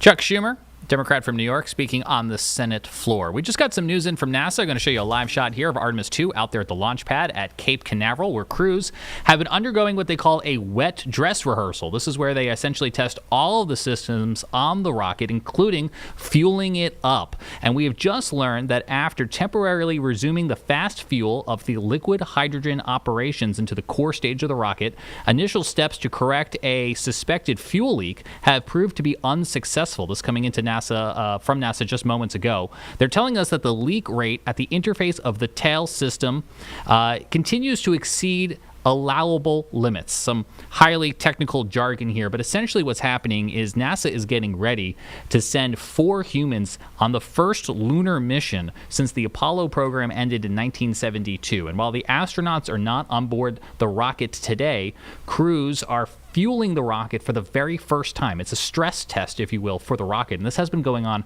for several hours. And as you can see by the clock in the top left, had several hours left on the test. Well, NASA is telling us right now that they are pausing operations at this fuel test as they continue to try to determine the next best steps to get a suspected fuel leak under control. For context, this is somewhat suspected. This is what happened with Artemis 1 a couple of years ago. When they go through the motions for the very first time, they might find some things that were loose or not as tight as they would like, things that they weren't able to find until they actually put some stress on the system. We're expected to hear on camera from NASA officials as soon as noon tomorrow when they are going to walk us through everything that they've been learning about today. But we're learning right now that this fuel test has been put on pause on this Monday due to a suspected leak. Brad Panovich will have more on this coming up. I have a question for you. Oh, yes, please, Carly. Because you're a spacey person, so this has happened before. This is something kind of expected. How much can this put them back? So it's a fabulous question. So the earliest possible launch date that was going to be feasible was going to be Friday, this coming Friday. And that date is already off the table, as was the following day, Saturday, because they had to delay this test by 48 hours due to the cold, frigid temperatures in Florida this past weekend. I bring that up, Carlene, to answer your question, which is to say, just by pushing this dress rehearsal back 48 hours, it knocked 48 hours off the beginning of the launch window. Right. And so while the next possible launch date is Super Bowl Sunday, if this test continues to be delayed by troubleshooting, we can continue to see days come off the calendar. They have essentially a couple days every month that the lunar orbit is just right. So we have until next Wednesday or Thursday to do any launching. Otherwise, if we can't get it done by then, we'll have to wait until next month. Okay. Well, so we'll see it when we see it. We'll see it when we'll see it. We'll, of course, bring that updates to you right here on WCNC+. Brad Panovich will be talking about this tonight on Live Weather Impact at 6:30. And when the rocket does go off, you can count on Brad Panovich to have live coverage right here on WCNC+. We're going to take a quick break. We'll be back with more news right after this. Stay with us.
You're watching Live Impact News on WCNC Plus. Some breaking new imaging coming into us right now from New Hampshire. You're looking at aerial video where crews are battling what is reported to be a gas explosion at a commercial building. We're told that a large plume of smoke is visible from quite a distance away. This is just off of US 3 in New Hampshire, not too far from the greater Boston, Massachusetts area. Nasha police there in New Hampshire have confirmed that a gas leak in the area of 440 Amherst Street is under investigation, with numerous fire departments on scene. The Mamaroneck Fire Rescue posting on Facebook that they are battling a third alarm commercial building fire after a natural gas explosion in the area. And you can see crews here are continuing to put water on this fire. You might be wondering just how cold it is in Boston, Massachusetts, or in New Hampshire at this hour. The temperature is 29 degrees. Fire crews are having to battle not only the aftermath of this natural gas explosion, but also, of course, the frigid cold. And we can see several ladder trucks up in the air over the fire. I can't make out the name of the company that is on a sign in the lower left. I was going to say, so our friends over at NBC Boston are reporting that this is a medical building. Okay, so a medical building and natural gas. It doesn't say anything more specific than that, but it does say medical building. Okay. And we can see that we have firefighters using both an aerial attack and... Oh, it's a mental health facility. Oh, interesting. That's according to NBC Boston? Correct. Okay, and this looks like it came in about 2:30. These are brand new images that just popped up while we were in that last commercial break, and so we're learning about this at the same time you're learning about this, bringing these pictures to you live here on WCNC Plus. And as the camera zooms back out, there were some firefighters that I noticed on the ground to the left. I can't even see them now through the smoke, but it looks like crews are trying to battle this from above and below. It looks like this building is maybe surrounded by a wooded area. Not sure what that does to the firefighting strategy as opposed to being in a more densely populated area. But looking at a map again, we're in New Hampshire, just a little north of the Massachusetts state line. If you're familiar with the area, we told you that this is Amherst Street, not too far from where it intersects with Everett Turnpike, which is also US 3, and it's just across the street from the Nasha You see Airport. some flames right there. You see that? Oh, yeah, okay. So we do still have some active fire associated with this reported gas explosion in New Hampshire. Anything else, Carlene, that is sticking out to you here? I'm just saying it's a greater Nashua. Pardon us, we're not New Hampshire. We're from New Hampshire, so we're not exactly sure on the pronunciation. But the Greater Nashua Mental Health Facility, there is people are urged to avoid the area, seek alternative routes. Students at a nearby science and design charter school sheltering in place. All students and staff are safe inside that building. That's good news. But yeah, this seems just like everybody around it, just stay put. Yeah, and I think that's exactly the advice right now, because I can see on Facebook where a resident asked fire officials if they needed to evacuate, and the advice right now is just to stay put and avoid the area. The cold weather is definitely going to be a threat here. I could be mistaken, but on the left-hand side on the driveway access, it looks like some of the water has maybe frozen to the road. I don't know if that's from the snow or if that's from just the water that the firefighters are putting on the actual fire. But ice is going to be a threat as they try to combat this active 3-alarm fire. A 3-alarm fire being kind of a fire department speak for 3 times the resources, bringing out additional crews, probably from numerous fire departments or numerous firehouses, as they try to get this under control. And we're looking at live aerial imagery that is coming to us from one of the TV stations that flew in from Boston. And we can see pictures online that as they were flying towards this scene, the smoke visible for some distance out there on the horizon. It looks like there's also additional flames maybe in the remnants of a roof structure there towards the center of the screen, Carlene. I can't really. It looks like it's a campus or something. It looked like a gazebo back there. We're just trying to get our eyes on what we're. Yeah, there's flames right there. Yeah, it's hard for me to know whether or not the part of the building on the top right and the part of the building in the bottom left were at one point connected or still connected. Yeah. But it does definitely seem like there's been some huge structural loss on the left-hand side of the screen. I can clearly see a roof that is burning on the right-hand side of the screen versus on the left, where before the camera swung around, there was no roof visible anymore. No. So certainly a very large fire. Holy mackerel. It's like torched. Mm-hmm. The roof is torched. Yeah, we don't have any information just yet on any injuries associated with this, but obviously a large fire, as we mentioned, inside this medical building here in New Hampshire. Natural gas is believed to be the cause of this fire and explosion.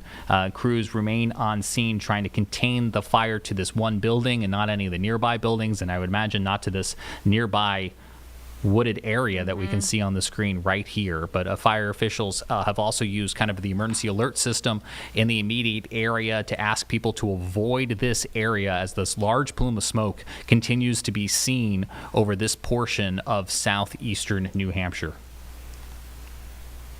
I'm trying to look on Google to see if I can see anything like really around it. It looks kind of just not like there's too much. So some business, maybe just some, commercial area.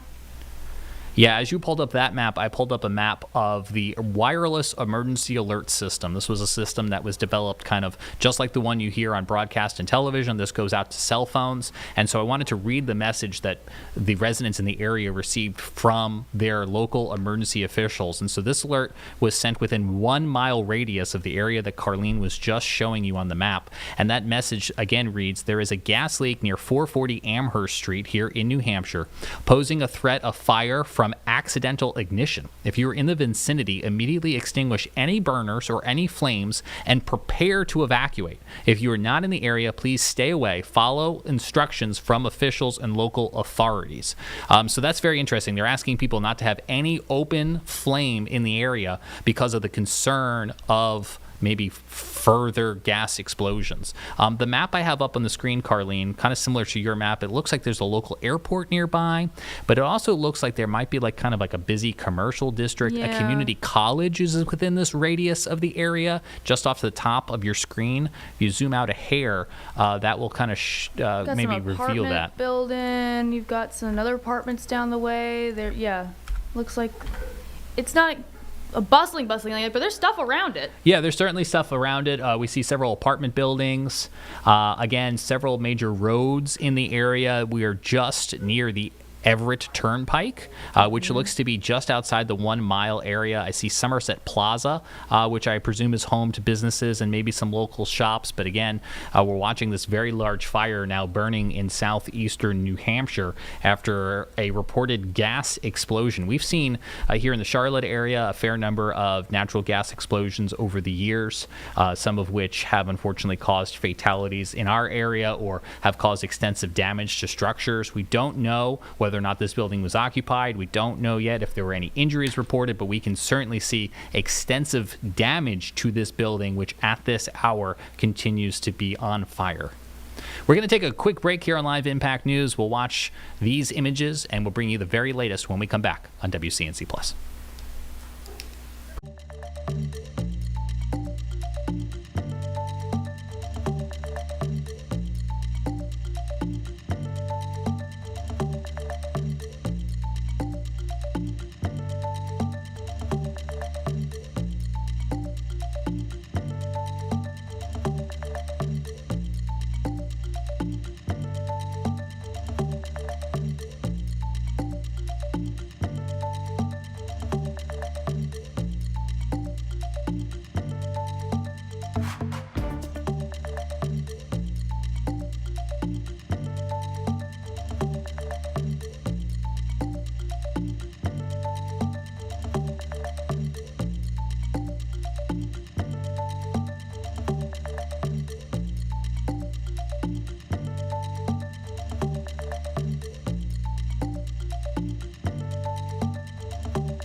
Just a few minutes away from the 4 o'clock news here on WCNC Plus. Hope you stay tuned for that. But first, let's get back out to these breaking news images coming to us from southeastern New Hampshire.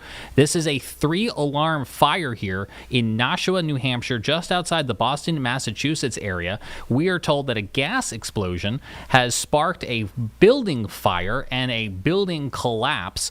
Local emergency officials have sent out a wireless emergency alert to residents in the area, advising them to make sure they have no open flames, no burners, no campfires, as officials continued to investigate what they suspect is a natural gas leak that caused this explosion that you are seeing on your screen right now. Numerous fire crews are on scene. We're continuing to see not only the very thick and heavy smoke, but we can see flames inside this building. There's more flames now than we saw earlier, or else we couldn't see it because of the smoke. It's the smoke is very thick, as we mentioned, as these helicopters helicopters were flying to New Hampshire from the Boston area. The thick smoke was visible on the horizon for some distance, but now that the wind is blowing away from the camera, it is revealing to us the numerous fires that continue to burn inside this, what appears to be heavily damaged building here in southeastern New Hampshire. We don't know yet if there was anyone inside the building at the time of the explosion. I do see some debris on the left-hand side.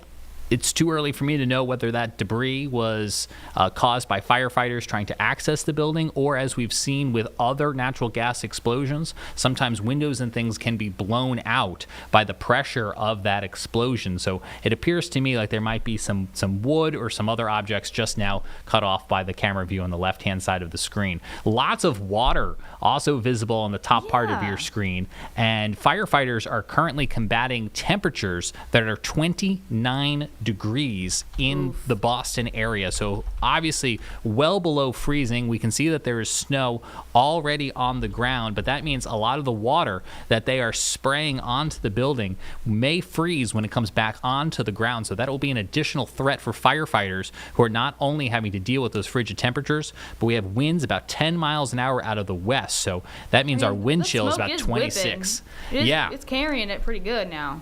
Yeah, and I think that's a little bit why officials are asking people in the area to make sure they're not using their gas, not doing any open fires, because they're worried about not only the smoke blowing, but also some of the natural gas. It doesn't seem like there's been any evacuations as a result of this fire.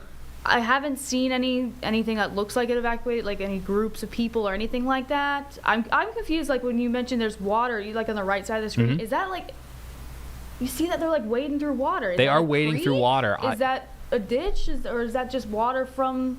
I'm so confused as what that is. Yeah, I don't know if that's like a creek or if that's melting snow or if that's just runoff from the hoses that are pouring down on the fire. But you know, we know how slippery it is around here, especially in shady places from our winter storm, and I can't imagine being out there with all that equipment on right now trying to extinguish this fire. Right. All right, well, we'll continue to watch these images come into our Live Impact News Center. We'll be back with you here on WCNC Plus later on. If you like what you've seen so far, we hope you join us from 7 to 9 when we're back with more Live Impact News. Coming up in less than 2 minutes right here on WCNC Plus, our 4 o'clock news with the latest on these frigid cold temperatures across the greater Charlotte area, and also a look at the area roads as we continue to see schools closing or going remote tomorrow. Thanks for joining me for this 3 o'clock hour. I'm James Brierton. We'll see you back here again real soon on WCNC Plus.